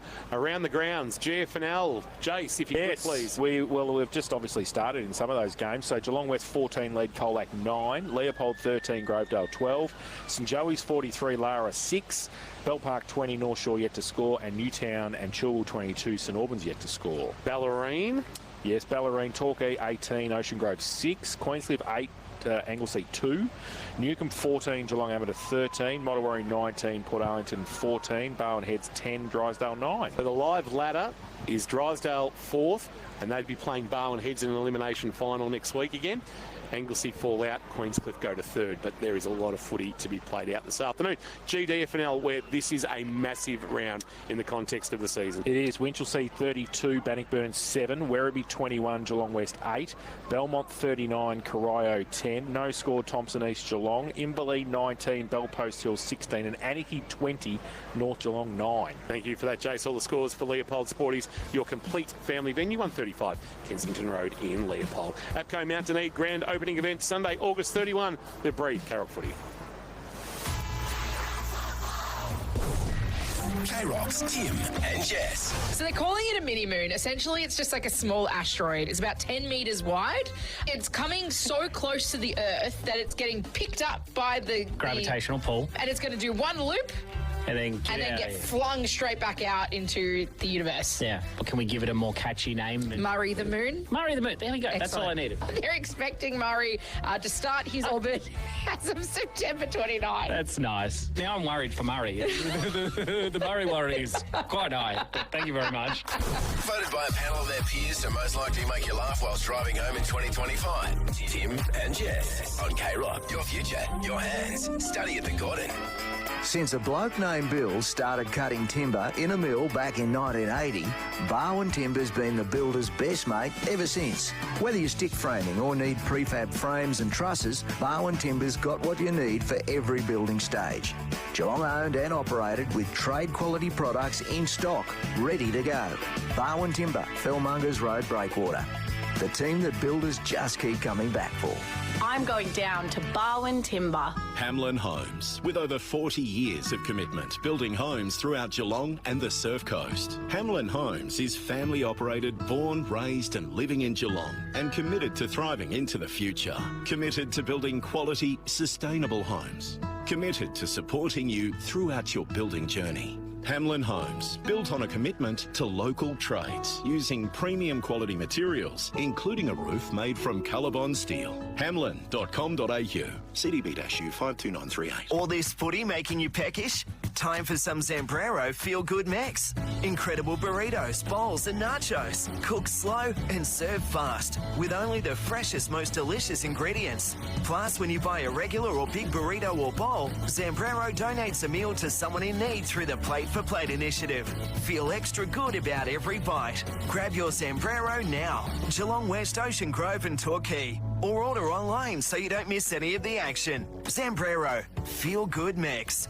At Harvey Norman, Corio and Warren Ponds, meet the next generation of computing power, the new Intel Ultra processors. With AI and Windows Copilot, these computers have never been faster or smarter. For technology that's not just ahead of the curve, but bending the curve, talk to Geelong's experts in tech and discover how you can upgrade your world. Harvey Norman, Corio and Warren Ponds, proudly bringing you the future of computers, now. Have you had a car accident and needing it repaired now? With Sheen Panel Service, you don't need to wait, Geelong. We will pick up and drop off your car. We will provide an accident replacement vehicle. We will even pay up to $750 off your insurance excess. Sheen will also offer a lifetime guarantee on all repairs. Get your car fixed now and conveniently with Sheen Panel Service. T's and C's apply. Visit sheengroup.com.au or call 1300 249 755. Thanks to our number one ticket holder, APCO. Fueled by APCO Cafe 24/7. Timing immaculate. Half-time, thanks to Blackman's Brewery, comes to its conclusion. Players are in position. Umpires are in position. Just waiting for the last of the crowd to make their way off Anthony Costa Oval. South Barwon 43, St Mary's 28. Just had Breakwater Meadowland head-to-head. Fort versus Dowling. Who's got the better of that? So far, Paddy Dowling certainly has. He's got up the ground, got some touches. They've both kicked a goal each, but Paddy Dowling's been a bit more influential. Third quarter for Barwon Timber underway. Here's Jace. S. Callett got it down for South Barwon, but went towards Cockerell. Coming off the wing, Boris Bartolo wrapped him up straight away, and we're going to have a ball up. As mentioned, Jace, off air, there's a couple of changes in that midfield. Travellini and Ham's gone into the middle. And the scoreboard clock hasn't started either, so somebody's still at afternoon tea ball. James gets it out for South Barwon towards centre half forward. Caldu comes across, puts the tackle on Blood. Sprague across there as well, close to the boundary line, and now out. And we will have a throw-in left half forward for the Swans. All good down there, Birchie? All good, getting myself organised. I've got gloves on and now the sun's back out. It's been a bit of everything today. Leopold Sporties. Down boundary side, Jane Birch. Callett won the tap down. White did a lovely bit of roving, then drove a ball towards the goal square. Fort bounces off his chest, bounces into the goal square. Hamish Burke will be happy to see it through from behind. He didn't. Pendlebury then knocked it away, and in the end they're going to come up with it. Connor's a handball. Now the clearing kick, a high ball to half back, but straight into the waiting arms of Callett. Came from Sprague, and then Callett sends it back to 20 out from goal, dropping the mark. Connors, Hamish Burke dragged down the tackle, got a handball away. Cunningham just flicked the handball wide, not taking possession. Boris knocked it to Burke, Burke to White, White a handball to Cunningham. Had it stolen. Blood under pressure, high ball, a one-on-one. Goff, Sam Burke couldn't take the mark, got rid of Goff, found the ball at ground level, shimmied away from O'Neill, shimmied away from Goff, handball to Garner, Garner tracking it to the boundary line, and Garner happy, the veteran, to see it out at true centre wing, and will have it hurled back into play. A couple of minutes played. Barwon Foods third quarter time clock. Barwon Timber scoreboard hasn't moved. South Barwon 43, St Mary's 28. So boundary throwing right in front of the best seats in the house, thanks to Atco Cafe 24/7. Callett tried to get over the back. Garner roved it. Handball was good to Ham. Up on the ball now. Left foot kick to centre half forward. Wants Burke coming, and Rudd coming out. Can't take it. Front and centre. Travellini was okay. Tried to get it back to Rudd. Starkey came across, and he gets tackled. The umpire will come in, ball it up at right half forward for the home side. Giants by 45 at three quarter time. It is fair to say that game is over. And K-Rock personal Twitter. Cats playing the Lions in a qualifying final now, they reckon. Ball from the ruck contest. Ham got it. Right foot kick towards centre half forward. No mark taken by Rudd. Now coming the other way, little kick by Todd White was okay to Page. At half back goes to the middle. Dangerous. Pendlebury took it easy and played on quickly and got it to Bartolo. Bartolo on the left. Drives it into the left forward pocket, wants a mark, back with a flight driver with no fear. Stretches high and takes it. You'll see Jack Driver back, managed last week. Managed? After South Barwon gave a 22-goal hiding to North Shore. Went short to Page, didn't go 15. So Page under pressure had to fire a handball to Bartlett, who then is wrapped up and taken over the boundary line. And we'll get a boundary throw in at left half forward. Crowd starting to file in for the AFLW clash, which bounces in about an hour from now. It's fair to say St Albans put the cue in the rack. Newtown 43, St Albans yet to score. Tapped down by Callett. Just tells us of the golf. Here's Travellini again and snapping and missing and just sneaking in from behind. Had more time than he realised, I reckon, Jesse Travellini. So missed chance there as St Mary's moved to 4-5-29, south of 6-7-43. Third quarter has gone 4 minutes, although the clock's just started here. And Anthony Costa Oval, but it's about 4 minutes behind. Fantastic. So kick in. And come from Wiedemann on this occasion. Lockie, little chippy toe poke. Goes to Rowan Goff. Monday to Friday. And kicks it along the line. Oh, gee whiz, Sam James. I would want the third umpire for that one. He did not. No, he dropped that. He certainly did. But Kingy's Matheson medalist got it, and half back goes to centre wing. Going up, no mark taken. And that was Vickery who went up for South Barwon, punched away though defensively. St Mary's, they see it over the boundary line. What the boundary throw in. Tyrone. Is that what we're going with? I saw him last week, funny enough. He does the girls at Oakley. Right, very good. Oakley Chargers. So boundary thrown. Boundary umpire just getting a little bit of the excess water that's around the outside of this ground after a few showers throughout the afternoon. Mackenzie Butcher and Callett over the back. Travellini went without it. White, his little left foot kick into the middle of Anthony Costa. A little kick off the ground by O'Neill to centre half forward for South Barwon. Ball on the up, Blood.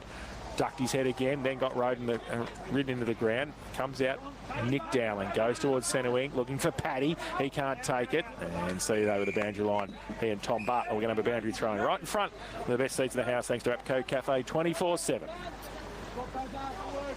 The two rucks will set themselves again. +2 on the defensive side here, the stoppage. St Mary's, Wales and Han. Ball back into play. Tapped down by Callett. Bartolo left the footy behind. So too did Elzinger. It's going to fall out towards Callett and Blood. Neither can get their hands on it. Bartolo came again, and then Elzinger nearly had it reefed away by Travellini, and it was taken out of there by Boris, who was about to bang it on the boot, and we'll get a ball up. Plenty happening boundary side as well as interchanges take place. Plenty around this footy. Callett and Butcher will go at it again. Ball into the air, grappling each other. Callett winning the tap down. Wales a handball. Close quarters to Dowling. Tumbles about a 12-metre kick that Hand controls beautifully. Handball on the skid. Wales a little don't argue on Boris, and then fires a handball forward. Madigan and Bartlett got in each other's way. Ball out of bounds. And we'll get a boundary throw in right half forward for St Mary's. So the score has only advanced to behind through the first 7 or so minutes on the Barn Foods third quarter time clock as these two teams just go rope-a-dope for the moment. Butcher and Callett, no clear winner. Page had a fumble. He was getting rid of it before he took possession. It's going to spill for Madigan. He was buffeted off it by Wales. White lost it in the tackle. Calls of holding the ball come from Jack Wilson, boundary side. Blood taken by Elzinger. Couldn't get a kick away. Why wasn't that holding the ball? Umpire says play on. We'll do it all again. And now there's a little bit of push and shove. Madigan, Boris involved at the bottom of all that. Jesse Travellini, Todd White, and we'll do it all again. Madigan and Travellini get tumbled up, and then Callett wins a tap down. Free kick for a hold. Going which way? It's going against Elzinger and going to Elijah Wales, and that might just clear the play for the moment. So Wales, centre wing, spears the ball to Bartolo. Wants to wheel on that left. Goes now from the point of the centre square at half forward. Deep forward, McMahon. Big thump away, though. Came from the South Barwon defence. Goes to Burke. His handball on the out towards Driver. Chopped off, though, Flynn. He missed the target. Little kick up towards White. He leaves it, though, for Bartlett, who runs into the Garner tackle. And we're going to have a ball up at centre half forward for St Mary's. Attacking the southern end in this third term. Ball up for Butcher and Callett. Butcher gets it down. Dowling pushed past the football. Now the handball, or was it? No, it was a drop, said the umpire. McDonald dropped the footy. And South Barwon are going to take the free kick at centre half back. It's going to be Connor Wederman. 8 minutes played, third term. Barn Foods time clock. Sells the freshest fish direct to you. Donga Road, North Geelong. Chosen all the best restaurants in Geelong. Kick to the outer wing. Pendlebury couldn't take it cleanly. Got a handball away. Trying to reel it in is Vickery. Got to be careful because if you reel it in, you've got to get rid of it. Handball out of the pack, Garner. only as far as at the bottom of that pack, Lockie Noble, and we'll get a ball up. So true centre wing, it's become a bit scrappy, a bit slippery out there. Ball's allowed to hit the ground from the ruck contest through traffic. McDonald going nowhere, wrapped up by Connor Wiedemann, and we'll do it all again. 43 plays 29. Fair to say the free-flowing footy that we saw at times in the first half has certainly disappeared. Callett gets it down in the ruck contest. Elzinger lost the football on the tackle. Madigan, he can't pick it up in the middle. Now he can. Little handball to Callett. His kick was smothered.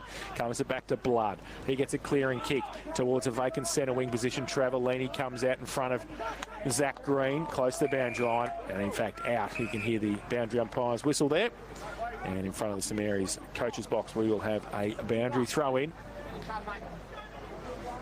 9 minutes played in this third term. Barwon Foods time clock. Sells the freshest fish direct to you. Donga Road, North Geelong.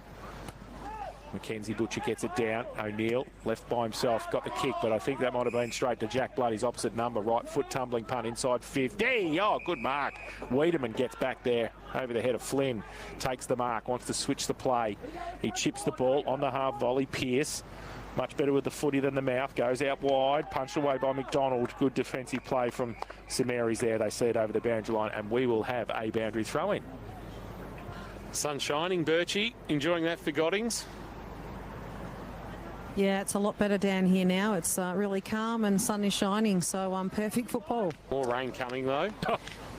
It is blue over the back, so I think we're clear for a little while, which is great. Well, hopefully that's for the next couple of hours while we're on air. Boundary throw in, tap from behind Callett. Roving Wales found room where there was none. Handball on the bounce. McDonald, he reefed it wide, but only as far as Connor Wiedemann, who gave it to Madigan, who's had a day out. He short kick. He wanted Elzinger. It was chopped up by Blood.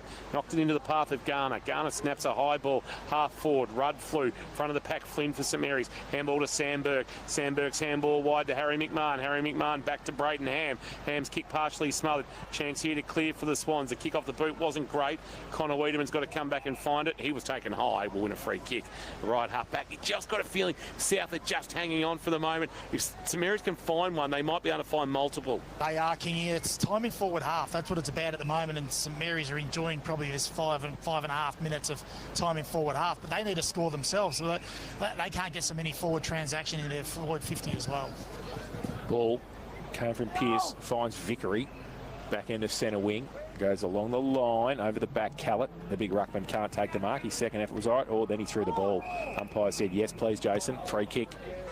And it will be a St Mary's free kick. It's going to come back to Harvey Ryan.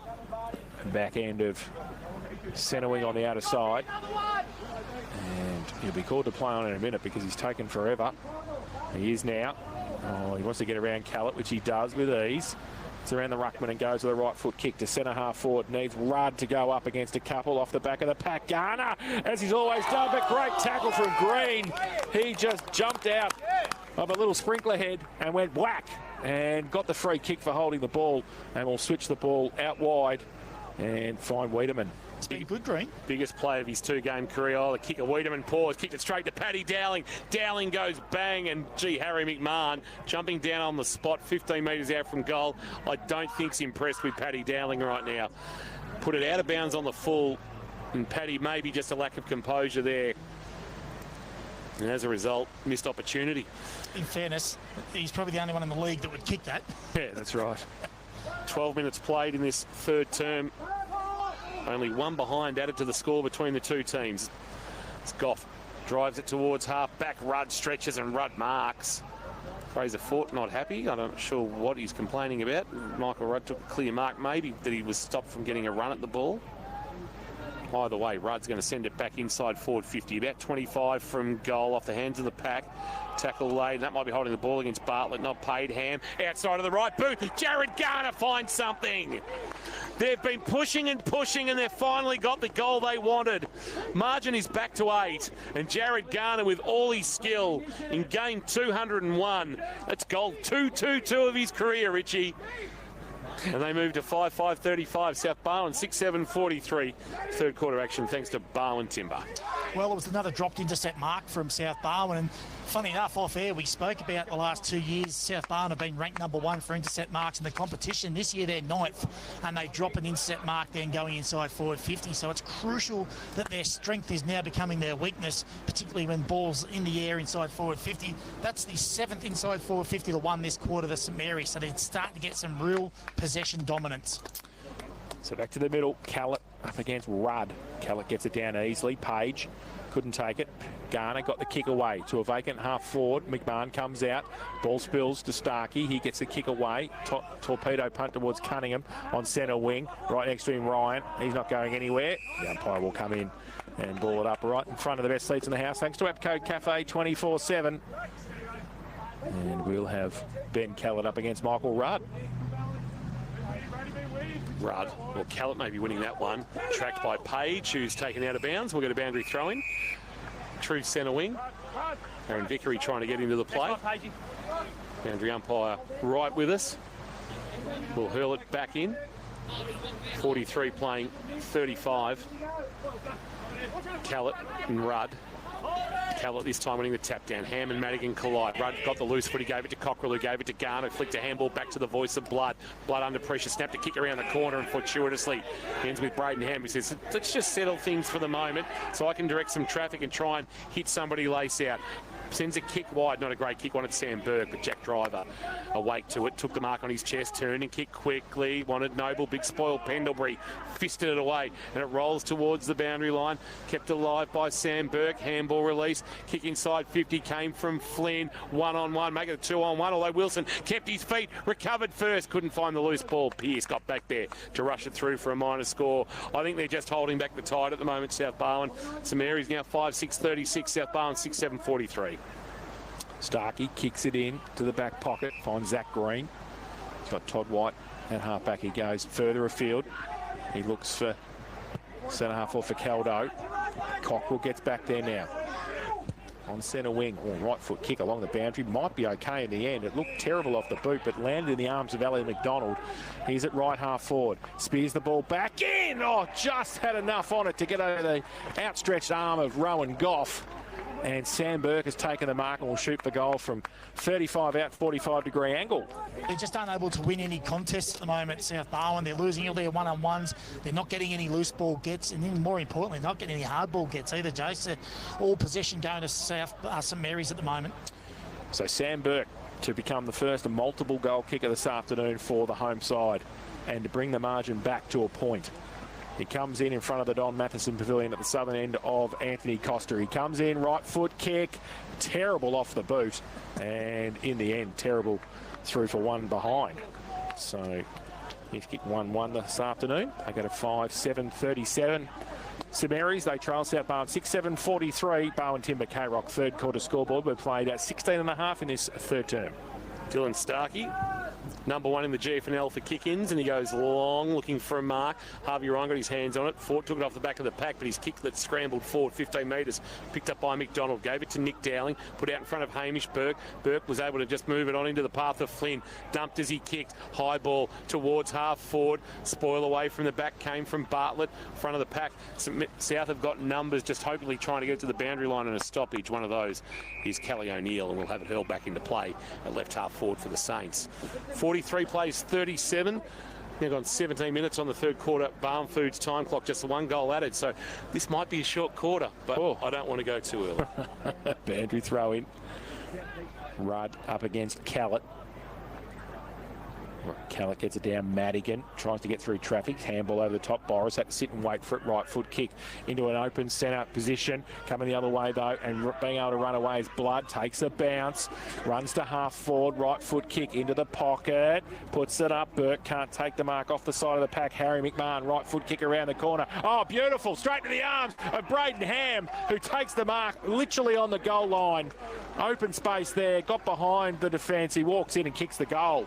So he kicks his first of the afternoon and scores a level here at Anthony Costa Oval. 6-7-43 St Mary's, South Barwon 6-7-43. Barwon Timber, K-Rock, third quarter scoreboard. Geelong owned and operated, building better since 1980. like we said, they just can't get any possession at the moment. And I've been watching the stoppages, and it's really interesting at the stoppages. And St Mary's are absolutely dominating clearances this quarter. Well, they're dominating everything. But at the stoppages, there's no one-on-ones at stoppages. They're actually playing Russian roulette and see who can win the ball. They're actually playing off each other, and St Mary's are winning that battle at the moment. They've just been holding them back, and they've been able to hold no longer. And you just wonder that if St Mary's take the lead, they could run away with this contest. Ball into the air. Mac Butcher went early. Callett won the tap down. James had a fumble. Soccer off the ground by the veteran Travellini. Puts it into space. Wiedemann in a foot race with Bartolo. When Wiedemann just can't reel it in. Connor Wiedemann calls for out of bounds on the full, and they will go unanswered, and we'll get a boundary throw in. So just slightly forward of the wing, favouring St Mary's. Broadcast side. Good crowd as always in front of the Don Matheson Pavilion, preparing for their 25-year netball reunion. The Saints this afternoon. Tapped down by Mac Butcher. Roving by Paddy Dowling. Fumble, but time to recover and then drive it long inside forward 50. Where's Rudd from behind? Couldn't take the mark. Quick kick cleared out of there. Burke will set himself. Look, spectacularly flew. Could take the mark. Dowling dropped at the knees and caught one high. Todd White's got an argument there that, well, if he chooses to just buckle, I can't be responsible. Dowling, long ball, back inside, forward 50. Sam Burke flew, Rudd snaps. Rudd has given St Mary's a lead by a point. Misses to the right. Through for a minor score. 6-8-44 for the first time since the 10-minute mark of the opening term. The Saints are in front. South Barwon on a 6-7-43 third quarter has ticked on 19 minutes on the Barwon Foods time clock. They're in front, Kingy, on the back of 12-1 inside forward 50s, but more importantly, 11-5 clearances. Thanks to Kerr's hire. Stats from Kirsch. Starkey kicked it into the back pocket to Madigan, who's just called to play on and goes as long as he can down the line towards centre wing off the back of the pack. Sprague.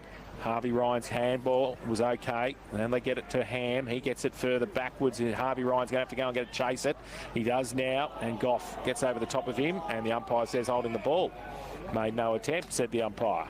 So Rowan Goff, Harvey Ryan just holds him up to make sure that the Saints can get back behind the footy. He's right in the middle of Anthony Costa, a little Monday to Friday. Yeah, better handball, like it, Boris. And he goes with a kick, and that's why you do. But chopped off Nick Dowling, who just saw come back on from the bench. He strips a lot bigger than he looks, Nick Dowling. He's quite tall and has taken the mark. And then they go out wide, and the Saints have got it. And Paddy Dowling's got it at half back for the Saints. Sends it past the scoreboard that shows his team leading by a point or flirt with the boundary line, and off hands. The spoil knocks it out of bounds. Michael Rudd claiming a mark, but boundary umpire says give it to me. I'll hurl it back into play. Just a quick conference between umpire Jones and the boundary umpire. Believes that the mark was completed over the line, and we'll have it thrown in. Ticked into time on in this third quarter. Ball back into play. Saints by a point. Goes over the heads of both rucks and lands in the waiting arms of Sam James, who, as soon as he takes possession, is brought to ground. Will get a ball up. The sport of true centre wing on the outer side. Chase is giggling to himself. Look out wide. Callett won the tap down, or maybe we don't want to know why. We'll tell you in a minute. Wide, handball. Madigan in traffic, jammed it on the boot, and Elzinga in front first to move has taken the mark. It's the next possession, though, that has absolutely burnt South Barwon in this third quarter. Long ball. Caldu, front position, worked underneath it by Sprague. Ball gets out the back. Nick Dowling will clean up. Time to assess the situation, then kick it into the backside of Ethan Boris. That's a smother of a different kind. It deflects out of bounds in the left forward pocket. Please share with our listeners what. Oh well, just one of our correspondents is in another game, and we asked them how it was going, and they said it was putrid. So we didn't ask any more questions. Pretty much. Fair description, but just putrid. Putrid. And we go, okay, fair enough. We should be here because it's a point the difference at Anthony Costa. Great game here this afternoon. Ryan from the contest for St Mary's. Cockrell put his head over the footy and couldn't get out of that tackle at left half forward for the Swans. Do you know how I said Grovedale would make life difficult for Leopold? Yeah. 25-24. Oh, well, good on you, Tigers. Geelong West 23, Colac 23. Oh, God, there's a few asleep at the wheel today. Ball. A lot of footy to be from the rock contest. Fort got it down. Todd White's left foot kick out very wide. And a bounce on the full. And it will be a free kick. A couple of upsets in the mix wouldn't hurt anything, would it? We haven't seen an upset. Have we seen an upset this year? I don't think we've seen one of note. Grovedale nearly beating Bell Park, I think, is as close as we've got in terms of really unexpected. Maybe Bell Park smacking St Mary's. Yeah. Not an upset, but in terms of the result, score. Margin, So kick to half back for St Mary's. It's going to end up with Page. He gives a handball to Green. Green started in 56, now wearing 26 after a blood rule. Kick inside 52. Saints collide with each other, forces a spillage fortuitously. Harvey Ryan gets involved. Oh, got to be awake. Lockie Noble wraps him up. Got a handball away. Cunningham goes to ground with the footy. He'll be held up. Calls for holding the ball that will go unheeded, and we'll get a ball up 30 out from the St Mary's goal. Make it that South Barwon goal. Attacking the northern end, they trail by 1. We're well into time on. There won't be much of it, you would suspect, with only the 1 goal kicked. Make it the 2, in this third quarter. Clearing kick, high ball, Travellini to centre half back. Goff in a one-on-one, knocked it away from Rudd. Rudd recovered best, handball to Ham. Ham just munged it forward, rolling ball, and that will roll out in front of Sam Burke. What will be the call? And umpire Ganachi shakes the head, saying, I'm happy that there was sufficient enough intent, and it'll be held back into play. So, point the difference here. 23 played in this third term. Barwon Foods time clock. Boundary throw in. Butcher back on the ground up against Callett. Throw in. Both get a hand to it. Goes to the front of the pack. Dowling's got 3 or 4 against him. One of them is Sam James. Gets it back to Todd White. Picks it up and kicks around the corner on the left. But Jack Blood just straight back on the ground. Jack with a strapped hamstring, which I don't know was strapped before he reappeared, but anyway, he's going to test it out because he's going to run around Harry Cunningham and go with a right foot kick long in front of the Don Matheson Pavilion. Needs a mark, doesn't really get one. The Swans come back, but again, Jack Blood, it's kick to kick on a Saturday afternoon. Oh, Blood, no! Oh, I didn't see him though, Jace. How could you not see Lockie Noble? He's standing right next to him. Play on the call. Cunningham into the middle for the Swans. They've got 3. Wiedemann's handball to Page. Might sit okay. They've drawn it out. Elzinger, 50 from goal. Open goal square between him. Where is it going to go? Liam Elzinger's going to kick the goal for South Barwon. Gives them a lead again. And they go to 7-7-49 South Barwon. St Mary's 6-8-44. Barwon Timber K-Rock. Third quarter scoreboard. Well, it's only their 4th inside forward 50, and what a bit of play that was. But hats off Lockie Noble. Just snuck up on him, Jace. Took him out. And away they went. Bob down to the sprinkler head. He did. Oh, he's doing it everywhere, Lockie Noble. What about Zach Green? Zach Green looks like something out of a movie with that thing around his head. I'm going to war with him, though. I know. He loves a strap, doesn't he? South Barwon's first goal, that's 25 minutes into the third term since the 8-minute mark of the second, when they led by 30 points. Back in front, approaching three-quarter time. Ball's allowed to hit the ground. Callett and Butcher. Callett, after it bounces, tried to palm it onto his boot. Had a fresh airy. Connor Wiedemann tried to get a handball away. Good tackle by McDonald. James put his head over it, won the footy. Lost it in the tackle. Will come again. James tried to lock it up and then extract it. Knocked it away. A rolling ball. Rayner bumped Burke off it and then won the footy. Got a handball out wide. Ham runs onto the bouncing ball. Sends it long inside 50. A wrestle. Rudd's there. Won't get to him. Starkey got his head over the footy. Coming through. Paddy Dowling left the football behind. It'll stay locked under a pack about 30 out from the St Mary's goal. Can't be far away at the 26-minute mark from three-quarter time. There has been some stoppages though. And umpire Ganachi is going to put it into the air. He does right now and goes down towards Todd White. His kick was smothered. Falls towards Burke. Sam, he can't get it either. Now a second effort does. Right foot kick back towards goal. Goal! Out of nothing, Sam Burke just put it on the right boot out of the pack. He was about 30 out from goal. There was not a South Barwon player between him and the goal. And it bounced the right way, as Kirsch says. Sometimes it just needs to have a nice little kick on it, and it did. And he has kicked his second of the afternoon. And again, the Saints take the lead, 7-8-50. They lead South Barwon, 7-7-49. That's on the Barwon Timber K-Rock third quarter scoreboard. Yeah, Rowan Goff just got himself a little bit out of position there. He was the +1 behind the ball, particularly off the stoppage. And instead of sort of being the goalkeeper back near the square, he was creeping up to the stoppage. So when the ball got past him, he was actually ineffective in his positioning. 40 goals for the season now for Sam Burke. Ball into the air for Butcher and Callett to go at it. Callett winning the tap down this time, coming off half-back Blood. Was able to throw it onto the boot. Garner had a fresh area and then had to go back and find the loose footy. Good tackle. Cunningham, ball spills out in that tackle. Peels for holding the ball that go unheeded. Brought to ground is Flynn fighting for it, and we'll get a ball up. But Jack Blood back behind the footy, and looks like now Lewis Page is actually trying to play a negating role for Wombat Gully Plant Farm. He's just been very proactive, Jack Blood. He's attacking first. Callett the tap. for South Barwon. Head over at Madigan, trying to extract the footy, can't, and I think we'll do it all again. So you talk about Page having a negating role on him. He got a bit ball watchy then. The stoppage was on and he started creeping into the stoppage. Jack Blood 5 metres away. Butcher got it down to Garner. His kick out of the pack. Across towards centre wing. McDonald will lead in the race in front of O'Neill for St Mary's. He gets a left foot kick around the corner. Inside 50. Dowling comes out. Can't take the mark. Ball spills free. Sam James at the back. Handball was okay. Standing start driver. Monday to Friday. Where's it go this time? Goes towards centre wing. Pendlebury goes back there. It's a 3-on-1 for St Mary's. Blard gets around a couple. Gives it to Chip. Off a step. Connors up the chimney. Who's going to mark that one? Driver can't. Over the back of the pack. Rudd's handball was okay. Wales off a starting point. Goes with the right foot kick inside 50. Wiedemann Lockie does well. Oh, that's insufficient though. He's just kicked that into GMHBA and umpire Jones agrees. So is there an opportunity here for a late one for St Mary's? Their biggest lead of the day came when Sam Burke goaled. 8 minutes into the opening quarter, the first of the contest, they led by 6. 7-point lead would be handy going into three-quarter time.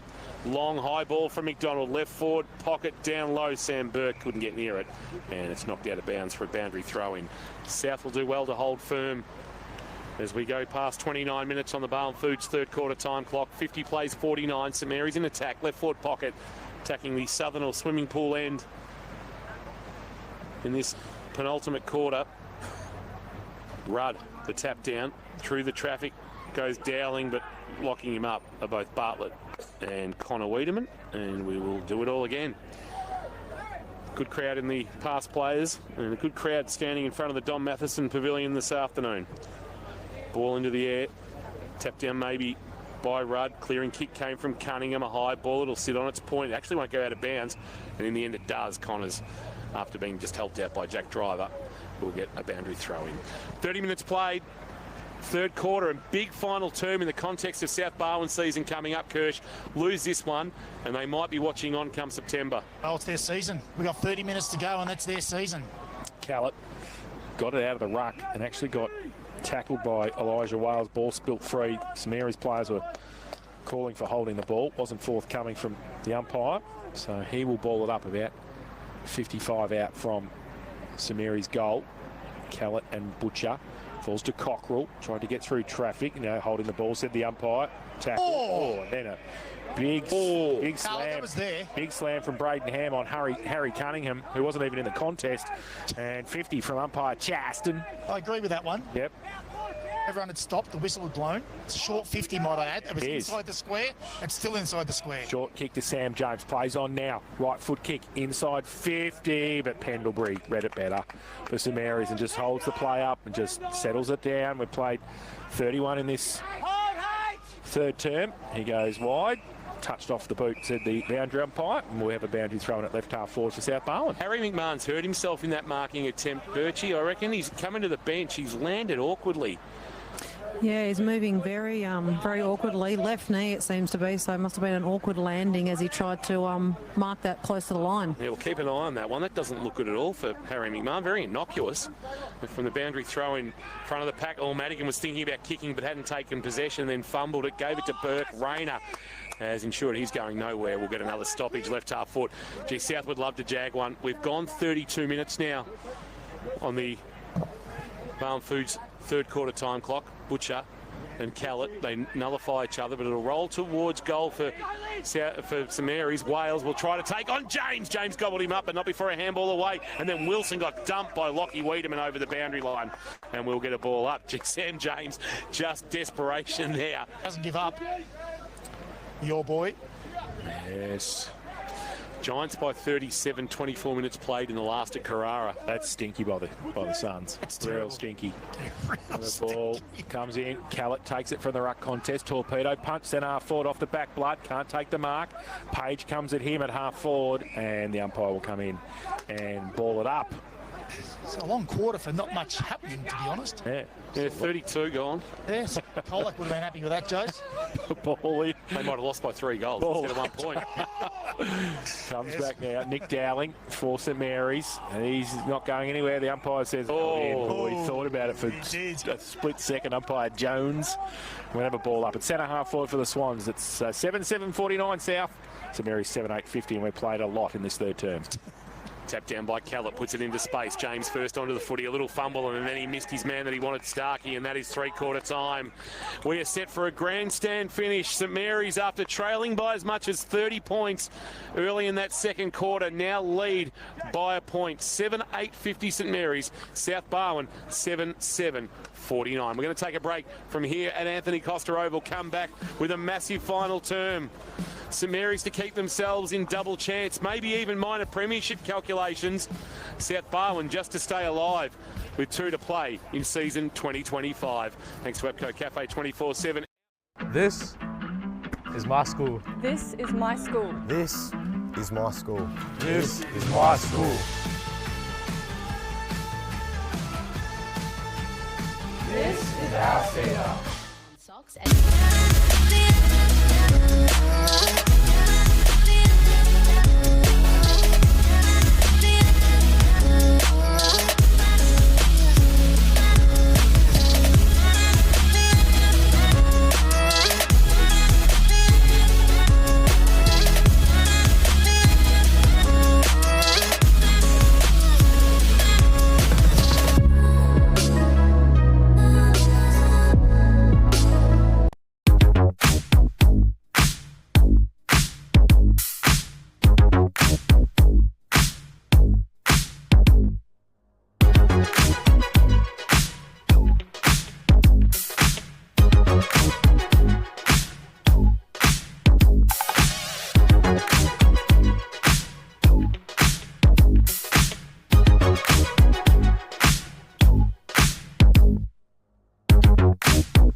Soul. The bounce is wild, the chaos reigns. A sea of colors in this great game. Fingers reach, air defines. This is where the dream collides. Hands to the sky, hearts being wide. Market high, market bold. Takes the ball like it's made of gold. Kick it clean, watch it roll. AFL heart celebration soul. Wild, the chaos reigns. A sea of colors in this great game. Fingers reach, air defies. This is where the dream collides. The moment's near, heartbeats pounding, you can feel the cheer. Take the mark, take the leap, we rise together, no defeat. Hands in the sky, feel the spark, we're chasing, chasing, chasing the mark.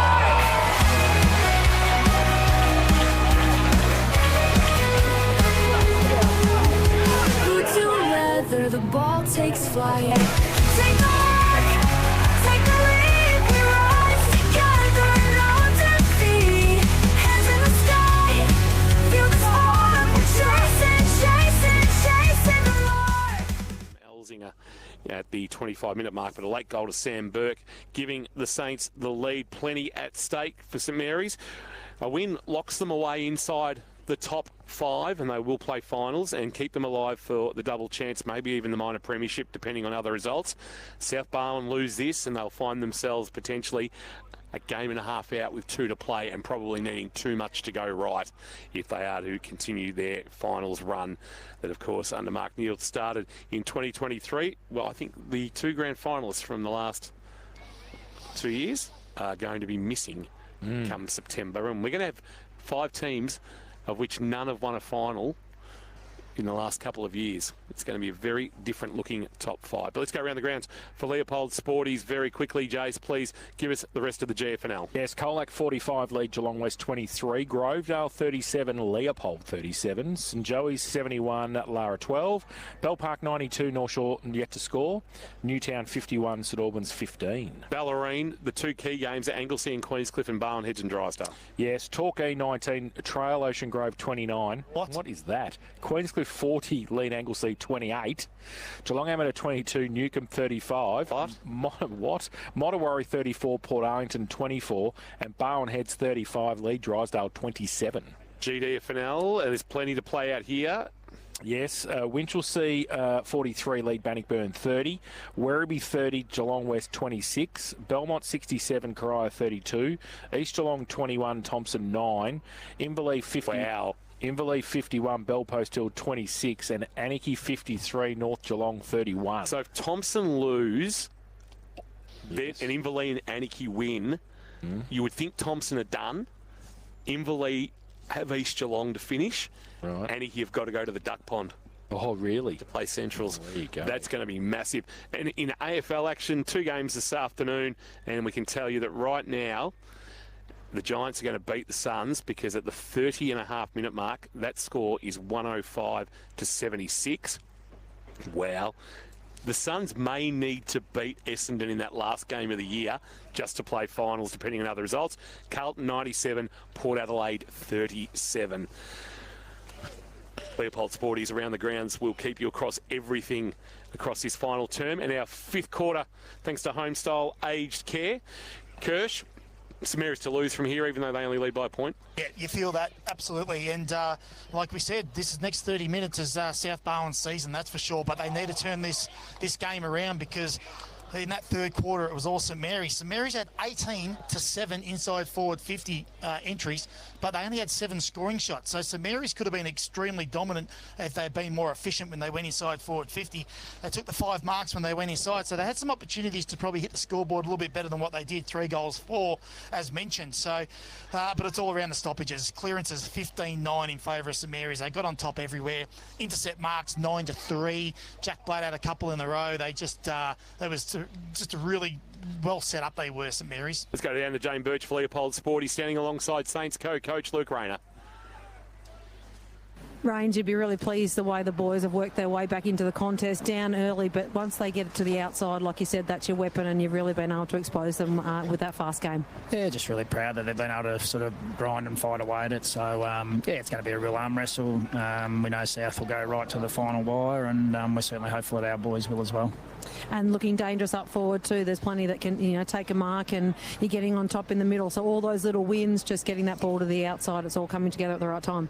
Yeah, it's going to be a territory battle this last quarter. So, yeah, our mids have got to get to work, and we've just got to try and get the ball forward at all costs, and then see if our forwards can get the job done. But importantly, we're just going to have to stay switched on for the whole quarter. Good luck. We're looking forward to a beauty last quarter. Ciao. Luke Rayner there. Thank you, Birchie. Down boundary side for Leopold Sporties, your complete family venue. Love the access to the coaches. Final quarter action, thanks to Zambrero. Feel good, Max. Now serving hot chips. To get us underway, here's Jace. Umpire Ganaccia with the ball in hand throws it up. Rudd in the ruck. In fact, it's Burke in the ruck for St Mary's now against Callett. So he got it down. Ball spills free. Kick off the ground by Blood coming off half back. It only goes about 10 metres, and that's a good tackle. Just Birchie, quickly, have you got an update on Harry McMahon by any chance for St John of God Hospital? Well, he's right there, as you say. Oh, there you go. And he's got his left knee heavily strapped. Stinger? Yeah, I'd say so. So he is on the wing at the moment. So the ball from the contest, hold, said the umpire, going to go to Dor Madigan. And the Matheson medalist is going to play on and go with a left foot kick inside 50. Goes towards the grumpy one who takes a one-hander. Just keeps Hamish Burke off with the other. Takes the mark in the left forward pocket for South Barwon. And when in doubt, just kick it to the tallest bloke on the forward line. Well, it's only his 2nd mark for the day, Jace, so he needs to get into this game and have an influence or an impact, particularly in this last quarter. Oh, you watch this. He comes around on the right foot. Has he got enough on it? He has, but he missed it. And through for one behind for Fraser. 1 goal, 3 Oh, gee whiz. What about another draw? Oh, that'd be nice. How would that work? 7 Yeah, I was gonna say, Yeah, how would that work? 7-9-51 South Barwon. Sorry, 7-8-50 South Barwon. St Mary's 7-8-50. Ryan Pendlebury just wants to go right up the middle, maybe a little bit towards the outer wing, and Sam Burke judged it best on the juggle, took the mark, quick release, Harry McMahon, Ham, they're away on the burst, inside 50 all of a sudden, slipping over as he came towards the footy was Ollie Flynn. In fact, it was Wilson, I should say, and taking the mark is Wiedemann, and that is Connor with the footy. Goes across the face of his defensive goal to Starkey. Starkey can go short to Driver, but decides to go longer. Kelly O'Neill's target, try to work McDonald off the footy. And it's going to be a push. And lucky maybe not to be 50 against Connor Wiedemann. It's going to come back and be a free kick to McDonald. But he didn't have to do that, Kelly O'Neill. But I'm not even sure why Starkey didn't take the easy option in front of him. He had a 30-metre, keep possession, maintain possession, work your way along the wing. McDonald, a long ball to about 20 out from goal. From behind Pearce with the spoil, cleaned up nicely by Goff, holds the ball in one hand, fires a handball wide. They'll look to get out of trouble. Little dinky kick over the top from Bartlett, or a little boot on the ball. McDonald might actually work out okay for Elijah Wales. Handball back in board, wants Harvey Ryan. Elzinger to gobble him up like Pac-Man, holding the ball. Well done by Elzinger. Good defensive work from the high half forward. And he'll look to keep the ball on this broadcast wing. Caldu the target through his hands. Out the back, Burke will clean up. Wants that left boot. Handball is partially smothered. Falls for Wales and St Mary's. McDonald's left foot kick will flirt with the boundary line. Pendlebury tried to keep it alive. Knocking it back towards Ryan. Socket off the ground by Caldu. McDonald just pumps it back from whence it came. Bouncing ball. Was well attacked there by Bartlett. Put his head over it, but he went straight into Ham, who brought him to ground. We'll get a ball up left up forward. St Mary's in attack broadcast side. 7-8-50 apiece. Remember, South Barwon had 6 goals on the board by the 8-minute mark of the second term. They've kicked 1 since. They led by 30 points. Ball up, Burke up against Callett. Callett gets it down. Ham pushes, tries to push Wasp past the ball. He can't. Oh, short little kick was okay to Page. Got it back. Oh, Jack, Monday to Friday, please no. Kicks it out board, looking for the grumpy one. The 2-16s go at it. Burke leads Fort in the race of the footy. Happy to see it over the boundary line. And it will be thrown in on centre wing on the outer side. No team's ever been kept scoreless in the history of the GFNL. Really? North Shore are 100 zip down. Oh, jeez. Grovedale lead Leopold by 8. Oh. Oh, come on, Leopold. I can't have Kingy, buddy. Yeah, that's exactly right. Down from the ruck contest. Callett got it towards the front of the pack, but it runs out of bounds. Wales sees it over, and we're going to have a boundary throw in. Well, they'll be up and about. That Birdoo. Oh, he'll be out there with Mickey Schultz. We will. Kingy, he'll be out there, have a couple of Double-fisted. quiet ones with Deansy. Yes, loves it. We've got another boundary throw in. Those two are being idiots. Off ball of footy. From behind, Burke won the tap down. That was Sam. It's going to fall for Callett, and he's going to pump South back inside forward 50. Fort in a push and shove with Hamish Burke. Pulled off the footy. Connors a handball back. Pendlebury tight in the left back pocket. Just kicks for space. Rolling ball. Kelly O'Neill will be first there. Flynn to try and shut him down. Handball low to Burke. Burke short kick. Page barely went 15. Elijah Wales pointing that out. Yeah. Either way, Page can go back to give South Barwon a lead. Any score will put them in front. We are only 5 minutes into this final term on the Barwon Foods time clock. But right now, Lewis Page has a chance to give his side a 6-point buffer. Haven't seen a lot of Lewis Page's work. Just playing 12th game at this level. Noble presents to the pocket. He ignores that. Says, no, I'll have a crack. Needs to start at right-hand goalpost, you would have thought. That's what he does. And he has absolutely missed it. He started it right, but it really faded with that breeze across the face of goal. And the margin is 1 to the good of South Barwon. They're back in front. But can they hold that lead? Harvey Ryan kicks it in. Finds Sprague in between the back pocket and half-back flank on the outer side. GMHBA Stadium side of Anthony Costa Oval. A little crowd rolling in for AFLW. Goes short. He's okay. Finds Ham at half-back. He goes laterally. Pendlebury. Fort comes up on the mark. Plays on now. Chips the ball to Chip. Hasn't paid for a beer in 5 years. Connors. He chips it back to Rayner, still at centre half back. So South Barwon just defending the ground well at the moment. They can't get away through St Mary's. He's going to have to go. He goes short, in fact, goes across back to Sprague, and we've wasted a minute because he goes now. He goes to Bartolo. That was okay. Oh, he's got Harry McMahon, but he's now covered in the middle. He goes short back to Pendlebury at centre half back. Just tacking their way through. Now he goes long towards centre half forward. Goff, though, got his name written on it. All tapped over the back by Nick Dowling. Wiedemann gets back there to help out Connor. Little left foot kick around the corner. Just fell over at the crucial stage. Over there was Vickery, it was. Then the ball comes towards centre wing. Oh, in front, Rayner did well for St Mary's and takes the mark. Well, actually was being held according to the umpire, so he did really well to take the mark. Queenscliff and Anglesey are now locked up at 40 apiece, by the way. And then he drives the ball into the waiting arms of Mac Butcher, who looks to be playing forward of the footy for the moment. Barwon Headsley, Drysdale, Garnes. What else? Yeah, Jared Garner's just in front of us. He wants the Leopold Sporties around the grounds for us. They're trailing Ocean Grove. First leg of the quaddie, or? So anyway, the ball's at right half forward for St Mary's. Jared Garner standing in front of us.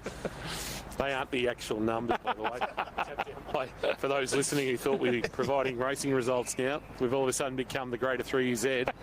Like the old scoreboards on the AFL games, they used to put it up, didn't they? Yes, they did. Well, you used to be able to get the other 5 games on a Saturday arvo and the race results from the Melbourne Metro meet. The scoreboard. Yep. They get the quaddie number 5.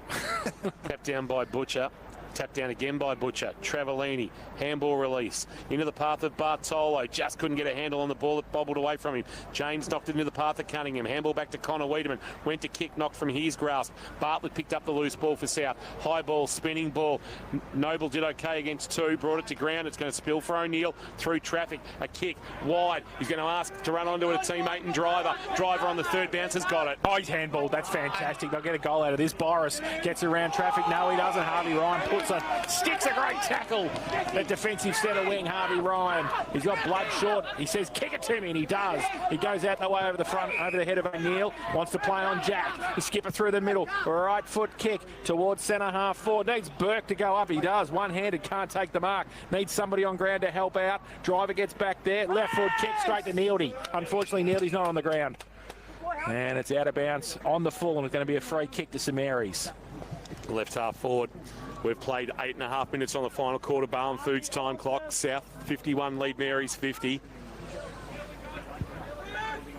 McDonald called to play on through the outstretched arms of Burke. A high kick to about 25 from goal. Butcher flew, couldn't get his hands on it. Bartolo off the hands of the pack. Handball to Sam Burke. Sam Burke's kick wonderfully smothered by Goff. And it deflects out of bounds. Boundary throw in.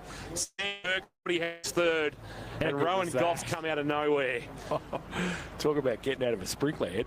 Rowan Goff just went up with the ball. That was great. In the Lockie Peck pocket, right forward pocket, we'll get it thrown back into play. 51 plays 50, but St Mary's in attack despite trailing by 1. Vickery up against Rudd in the ruck.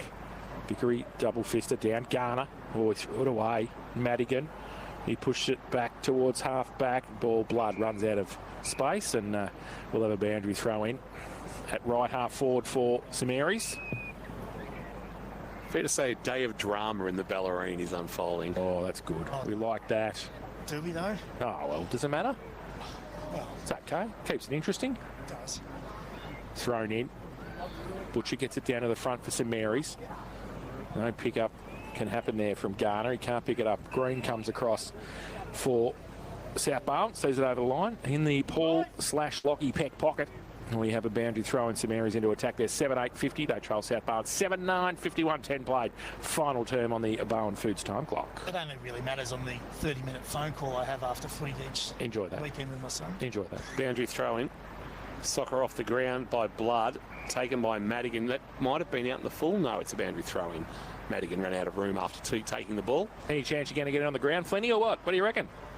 We've been standing there for 3 minutes. A bit cold. Ollie Flynn just in front of us. Bringing hands, he is too. I saw him yesterday. Nice little lady on his ball back into play. Grabbed out of the ruck by Vickery. In fact, he double palmed it down. Ham in traffic. He's going to fall for Cockrell. Haven't called a lot of Bailey since busy in the early first quarter, both ways, giving away free kicks and winning them. He has a bit of a quiet game. Umpire Chaston's going to put it into the air. Vickery again, double palm down. Trying to put it into space. Madigan occupied, but Garner picked it up. Kick around the corner. Didn't go 15. McDonald freed the arms, got a handball away. Mac Butcher was too slow. Dragged off the kick. Connor's a handball. Rayner stepped through one and then fired a handball away back towards McDonald. Coming the other way was Green for South Barwon. He put his head over the ball and he locks things up, and we'll do it all again right where, almost near where the 50 meets the boundary line, right forward pocket. St Mary's in attack. South 51, St Mary's 50. The only addition to the score is 2 behinds to South Barwon through the first 11.5 minutes of this final term. Thanks, Sam. Callett tapped it on, but Garner read it the better. Left foot kick back over towards half forward for St Mary's. And it's a mark taken, and Cockrell has taken the mark.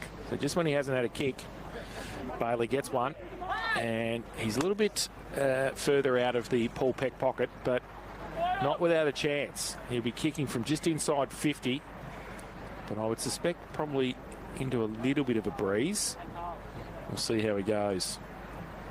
He's at the northern end of Anthony Costa.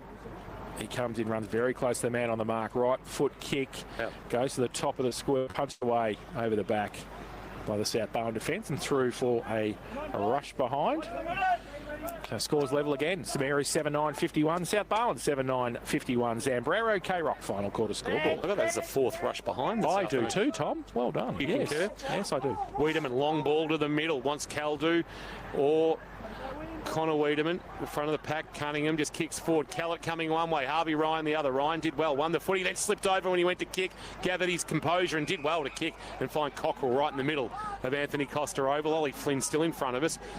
Can't seem to find a way on. Cockrell banging it long inside forward 50, and Sam Burke on the juggle. Or is it Nick Dowling? No, it's Nick Dowling. Oh no, Paddy Dowling, right. Now Paddy wants to play on. Left foot kick. Will it have the carry? Doesn't matter. Sam Burke didn't mark. Claim the mark, not paid, and it's a rush behind, and make that 5 rush behinds, and the margin is 1. Mary's by a point. 7-10-52 plays 7-9-51.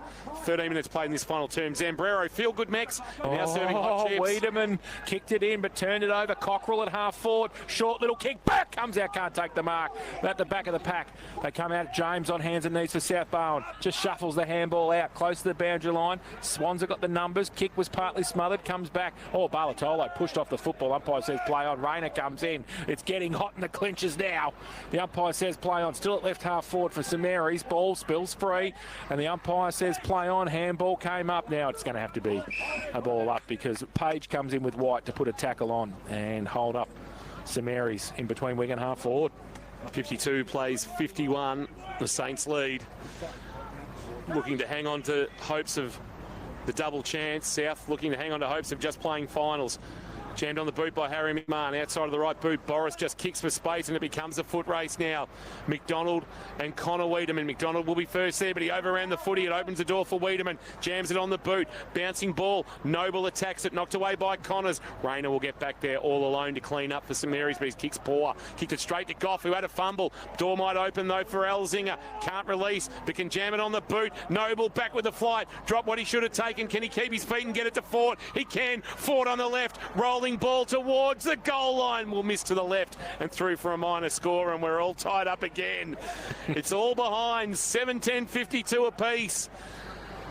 Remember, South Barwon was 6 goals won. They're now 7-10. St Mary's are also 7-10. And we've played nearly 15 minutes on the final quarter. Barwon Foods time clock. Yeah, South Barwon's ball movement, they're just going to be mindful. St Mary's have always got that +1 behind the ball, and they keep bombing it to the +1. So if they're going to try and win this game of footy, they've got to lower their eyes and make sure they're hitting at least 1v1s or at least hold possession. Sprague's kick-in was delightful to Elliot McDonald at half-back. He takes the mark and goes long with the kick towards centre wing. No mark taken at the back of the pack. Oh, Green just ran in straight into the tackle, and the umpire says it's held in. And it will be a ball up. Centre wing on the outer side. 7-10 apiece here. 15.5 played. Barwon Foods time clock in this final term. And a ball up. Butcher. White. He's not going anywhere. Tackled by Ham straight away. And also by Jared Garner. And the umpire with a bit more work to do still on centre wing. So sun is shining and Birchie's enjoying that. It's just got maybe a touch warmer than what it was. Ham does the roving after the ruck tap by Callett, but he's been pinged for holding the ball. Took too long. And the free kick belongs to the ever-reliable Todd White. White just back of the wing, driving a kick towards half forward. Caldo and Fort couldn't clutch onto it. He found the loose footy, but Hamish Burke, who in that Wombat Gully Plant Farm matchup has done a pretty good job this afternoon. Hamish Burke, if you had a most improved in the GFNL or emerging player, I know he can't win Rookie of the Year, he would be close to it. Yeah, 100%. And he's giving him away a couple of feet too, isn't he, in size? Kellett gets it down. Garner roves up the chimney with the kick back to the middle. O'Neill can't take it. Green just put his head over the ball and he doesn't fear anything, Zach Green. He just has a crack. Right foot kick across half forward. Good positioning, and then coming across Nick Dowling. Defensively did very well. Pushed away from Caldo. Bit of a martial arts expert, I hear. Oh, really? Mr. Zach Green. So no wonder he's bit of Miyagi fearless. Sauce. Yeah, right. Not sure which of the crafts, but that was the word on the sidelines. Driver's gone forward. Oh, no. They need a mark. Caldo and Fort can't take one, so it's a good move. Oh, he's back now, but he had gone forward. Boundary thrown, Green, handball release. Connor Wiedemann try to get handball back to Driver. Getting in the way with Sam Burke. A handball on the up. McDonald tighten the boundary. Left foot kick is okay. Wants Paddy Dowling. Goff down low. Had to mark, and he did. Paddy Dowling not happy with the delivery. Might have used the acronym WTF. Oh, no. Kick wide, wanted Pendlebury, went through him and Elzinga. Now it's a foot race. Elzinga might have too much toe. Pendlebury will try and worry him out of it, and did. Didn't win the footy, though. James, handball. O'Neill needs to hit a target. Missed Caldo. Noble, the bouncing ball. Handball to Fort. Fort through traffic. Can he get a handball? Step through one. Step through two. Step through three. Handball to Page. Page steadies. Page has. Missed to the right. Fraser Fort just couldn't be stopped. Page didn't give it the finish it deserved. And through for his second behind of the quarter, but they lead by one at the 18-minute mark. 7:11:53, place 7:10:52. Final quarter, Zambrero, Feel Good Mex scoreboard. And now serving hot chips, Geelong West, Torquay and Ocean Grove. Really got to nail those. Have to nail them. Like, that's 35 metres dead in front. I know kicking's not his strong point, Page, but you've got to nail those. Handy point. South Barn by a point. Leopold by 4. Oh, no, turnover. Wales kicked it in. Fort was able to get the ball, but Wales comes back to help Rayner. They get the clearing kick. Crisis averted just for now. Ball goes out of bounds, and Rudd can't keep it in. And wow-wee, that was danger. He actually dropped the chesty. He did. Yeah. He did. So boundary throw-in, centre wing on the outer side. Everybody's tightening up, even here in the commentary box. That's a huge drop. Not a goal kicked. 4 behinds, plays 2 behind. South Barwon, after trailing by 1, now lead by 1. Ball on the outer wing. Wiedemann with the footy, is it? Who's at the bottom of all that for South Barwon? It is. It's Connor Wiedemann. And we will get a ball up. Next to the boundary line. Just slightly forward of the wing, favouring South Barwon. Sam James and Jesse Travellini told to get out of the way. That Wombat Gully Plant Farm matchup. Head over at James. He caught one high, I reckon he did, and he'll get a free kick. Harry McMahon might have been the man who got him. He quickly puts his hand up and surrenders. It's been terrific, your boy today, Kingy. Yeah, thematic standout sort of arrangement, I would have thought. Leopold Sporties, where he's going to take me for dinner. James, a high, long ball inside 50. Fort flew, couldn't mark off the hands of the pack. Ham, a handball release. Pendlebury to set them up. Kick towards half back is good. Nick Dowling, who took out Hamlin Hanger earlier in the day, and that won't be beaten. Sends a kick wanting Flynn, but he's kicked it straight to Green. And you're right, Kirsch, if you're going to war, you're taking Zach Green with you. We don't want him kicking, though. I want to see a handball here. He's here Monday to Friday too. He's right up there. He's right up there. He goes now with the right foot kick. That's pretty good. Goes to the top of the square. Needs Fraser. Can't take the mark. Caldo off the pack. Right foot kick up the chimney. Pendlebury comes at it. Elzing is there as well. Pendlebury second effort. Got a clearing kick. Back towards half back. Travellini. Oh, he mucked around with it a bit. Sprague. He needs some help. South Barwon got one high. Todd White. Umpire said play on. Elzinger. He didn't. Dave Chaston put the whistle to the mouth. He saw the foot collect the head of Todd White, and he put the whistle to the mouth, and then he changed his mind. Did. Certainly did. All up at left half forward for South Barwon. Either there or it's not. Yep. Callett gets it down. Rayner's handball. Missed the target. Sprague comes in. The umpire will come in. Ball it up. 40 out from South Barwon's goal. They lead by a point. 21 played. How long's time on with no goals? Well, depends on the timekeeper. Does the next goal win? I think so. You'd have to say after 7 apiece. Ball into the air. Callett in the ruck contest. A little kick out of there was by Lockie Noble, but it deflected off shins and back under the pack. Cunningham's under all that. South Barwon aren't upset with this. No, they aren't. That's exactly where they want it. They want stoppage after stoppage in this area, in their forward 50. It's time for a Caldo or a Fort to stand up now. This is their moment. They can win this game off their own boot in this set play. You would have to say the Swans season is on the line right now. Tapped down by Butcher. Harry McMahon trying to get to the footy, just held back from the contest. And then lying on the ground, a little boot from Harry Cunningham went straight into the face of Todd White. Now it's bobbling at right half back. Blood brought down by Page. Coming the other way, Starkey ran into a brick wall. Jack Blood is furious, wondering where a free kick that may have been there is ever going to come. Unfortunately, Jack, no matter how much you protest, nothing's changing. Not like Jack to be upset. Ball up. Callett tries to tap it back towards Cunningham. He gets the handball back. White off a step towards the mill. Caldo can't take it. Ball spills free. Elzinger got the handball free to Boris. Little right foot kick around the corner. Boris has kicked the goal. Ethan Boris. He had half a step to do that. He did. He turned it around and he kicked the goal. His first of the afternoon, and the crucial one for the Swans. They go to 8-11-59. They lead St Mary's 7-10-52. Zambrero K-Rock, final quarter scoreboard. Well, that's what you got to do. Get it in quick. It was a chance. We mentioned that Caldo had an opportunity and it nearly come out to Fort, but son of Jason, that was a terrific little snap over his left shoulder, straight through the high diddly. Great finish, Ethan Boris. Just his fourth goal of the year, and what a crucial time to kick it. 23 minutes almost played, final term. Barwon Foods time clock. Can't be long left in this one. It's the only goal of the quarter so far. Umpire Jones in game 600 to put it into the air. Just looking for the centre circles that seem to have disappeared in the rain. And now the mud that's formed in the turf wicket area. Here's a chance for Garner to jam it on the boot. Need a quick reply here, the Saints. Coming off half back, Lockie Wiedemann's been good. Sends a long ball, and it's marked on the chest. Cunningham. They're happy just to hold the ball up, but he wants to play on. He slips as he kicks. It's going to fall for Caldo! Because falling over in back play with Charlie Sprague. He slipped as he went to take off, and it allowed Caldo free passage at the footy. He took the mark, and he'll go back the captain in game 100 to seal it. Yep, his first mark inside forward 50 for the day. What a time to do it. 7-point lead could become 13. That would mean the Saints would have to find 3 late ones. Matty Caldo yet to kick one this afternoon. Game 100. How can he celebrate his milestone in the red, white and blue? He has gold! And you'd think the Swans are safe and they'll live to fight another day. He's second, in fact. 8-11-59 becomes 9-11-65. St Mary's 7-10-52. Final quarter, Zambrero, K-Rock scoreboard. Zambrero, feel-good mix. And now serving hot chips. Yes, Matty Caldo kicking the first goal of the second quarter, Jace.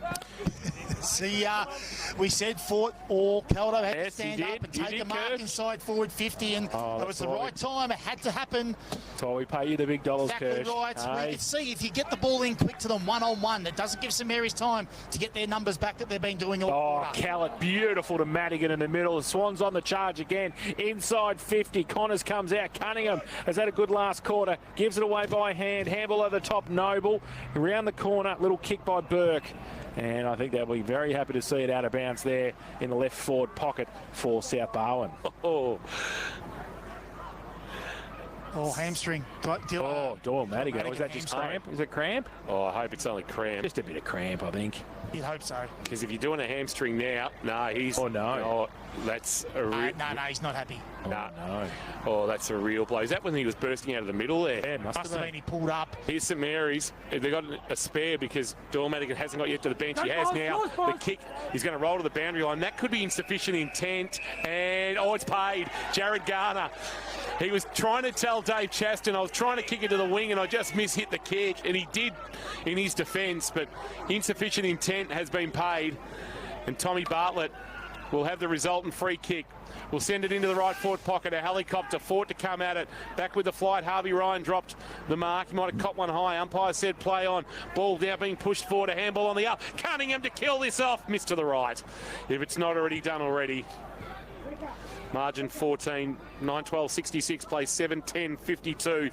You've got to admire the response from South Barwon. They were on the rack at three-quarter time. 100%. We did say all through that third quarter, Kingy, that they were hanging on and they were sort of defending a score. That's the way they were playing. St Mary's threw everything at them and they couldn't score really themselves. Rayner kicked it in, looking for Bartolo. Might sit for him okay now. Now wants to get back on his left. Handball backwards to Rayner. Off a step at half back goes inside the middle. Callett takes the mark for South Barwon. It's just all settled down for the Swans now. He drives it back inside 50 with the kick. Fort! Grumpy! The grumpy one has taken the mark. 30 out from goal, directly in front. That's the ball game. I was hoping Fraser could do something at the end. I heard his dad's flown down from Brisbane to watch this game, so he'd be wanting to do something significant at the end. He's kicked one goal for this afternoon, Birchie. This That's to right. kick his second and make it a 20-point lead. He comes in and goes bang. The grumpy one has two. And they go to 10-12-72 now. South Barwon, they lead St Mary's 7-10-52. Zambrero, K-Rock final quarter scoreboard. Feel good, Max. That's Zambrero now serving hot chips. Yeah, no surprise again. Callett takes that mark and then they move the ball quick. That's the secret. Like, you can't allow opposition teams, particularly St Mary's, who set up so well defensively, to have a +1 every time. And you saw throughout the game when they do move it into an area where St Mary's have got that +1, they just rebound every time. But when you get it to the advantage of the bigs, a one-on-one, that's what happens. Caldo fought, taking those marks. Nearly 28 played. We might get to 30, but this game is done as a contest, and South Barwon are going to live to fight another day. Back into the middle. Butcher doing the ruck work. Callett's allowed to hit the ground, as it has done on numerous occasions today between the two bigs. Picked up by Butcher, lost it in the tackle. Bartolo trying to barge his way through, holding the ball. Didn't get a handball on it, and ball spilled out in the tackle after he took it on. And Todd White, who's been massive this afternoon. Leopold Sporties, you've got a bit of a job to do for the best on ground. Birchie, he goes short to Connor Wiedemann, who then goes short and wide out towards Starkey. It's one of the great surnames of local footy, Starkey. Sends it long. Mac Butcher with a spoiler, went backwards. Lockie Noble freed the hands, got a handball away. Rayner burst through traffic, gave a handball to Garner. Garner gave it to Ham. Ham cuts through one and through two, and then a handball wide. Try to get to Bartolo. Bartolo over the top to Travellini. Nice pick up on the half volley, but he had to steady himself to kick. Round the corner to Garner. Garner pushes off his man and then gets a handball to Cockrell. Cockrell wants the corridor, and Paddy Dowling down low. Just couldn't pick it up. Kicked it him no favours. Chance here to get out of trouble. The kick, though, was smothered, getting out of defensive 50 by Pearce. And St Mary's are going to come up with it again, although the tackle laid is an absolute beauty on Bartolo, who not for the first time this quarter, who's appealing wide. And the free kick is going to go to Connor Wiedemann. And I reckon Connor Wiedemann, I would suspect you'll find him in the best players for South Barwon this afternoon. Certainly had a good game, Kingy. So Wiedemann at half back. Drives as long as he can towards half forward. Big pack there. Over the back, Noble. Rode the tackle, and the ball came out. North Shore have scored. Oh, thank goodness. Caldu tried to get it down. Cunningham, great. Goes back, Harvey Ryan now. Handball to Paddy Dowling, to McDonald, running through half back. Goes towards half forward. Kick, though. Didn't really do much for Jack Wilson. And Lockie Wiedemann read the ball much better, and both Wiedemann's had a good day this afternoon. He just goes short to Boris, who, well, his old man should buy him a beer tonight. He's won the game for South Barwon. He kicked the one to put him in front. And there's the siren. It hasn't just put him in front. They've won the game. South Barwon 10-12-72. They defeat St Mary's 7-10-52. Well, they've put the pressure back on Bell Park, who will have to take on Grovedale next week. They'll win today, Bell Park. They're giving North Shore a touch-up. But they've got to face Grovedale potentially with Nathan Kruger and Cooper White next week, and then Leopold in the final round, who may also still be alive. South now turn their attention to Colac next week. Oscar Pollock will be back. Paddy Kelly's likely to be available. And that will strengthen them as they look to stay alive in season 2025. But the big concern is that big bit of ice on the left hamstring of Doyle Madigan. And that is going to be a concern. Happy with the win, but maybe bittersweet for him. The reigning Matheson medalist, who's had a wonderful year again. VFL representation with the Cats. But his team have got a 20-point win. They led by 30. They were challenged, and they find themselves on the cusp of the top 5. They're in there for the moment. They won't be for long, though. The live ladder tells us that Bell Park will stay 5th after this round. The issue for St Mary's is now they're probably at best coming out of elimination final, depending on other results. The other issue is they actually are still at risk of falling out. Oh, jeez. As we go down boundary side, Shane Birch, Leopold Sporties. Birch, you're down among the revelry with the South Barwon crew. Yeah, some pretty happy swans down here, and I've got Dylan Starkey with me. Well, Starks, it's a wild ride at the moment. Every game is on a knife's edge, and it looked like it was going to be a pretty small margin. You got there by 20 points in the end, but yeah, really had to grind it out in the end. Yeah, we did. For us at the moment, we're 2 points out of the 5, so we've got to try and win every game we can. It's basically playing finals from here on out. We're pretty confident coming in. Like, we're good at finals footy. We've had a pretty good track record against these guys, so coming in that last quarter was tight, but a good win in the end. And footy's a funny game. Finally, Frey's got on the end of one and put it through, and also Matty, Caldu. So two of your key forwards who had a bit of a tough day finally get on the end of it and give you that 20-point margin in the end. But the game sort of opened up in those last few minutes. Yeah, it helps when they kick straight. They've had the yips the last couple of weeks, so it's good when they're both firing. They're both very good players, so we'll definitely look for them when we're kicking inside 50.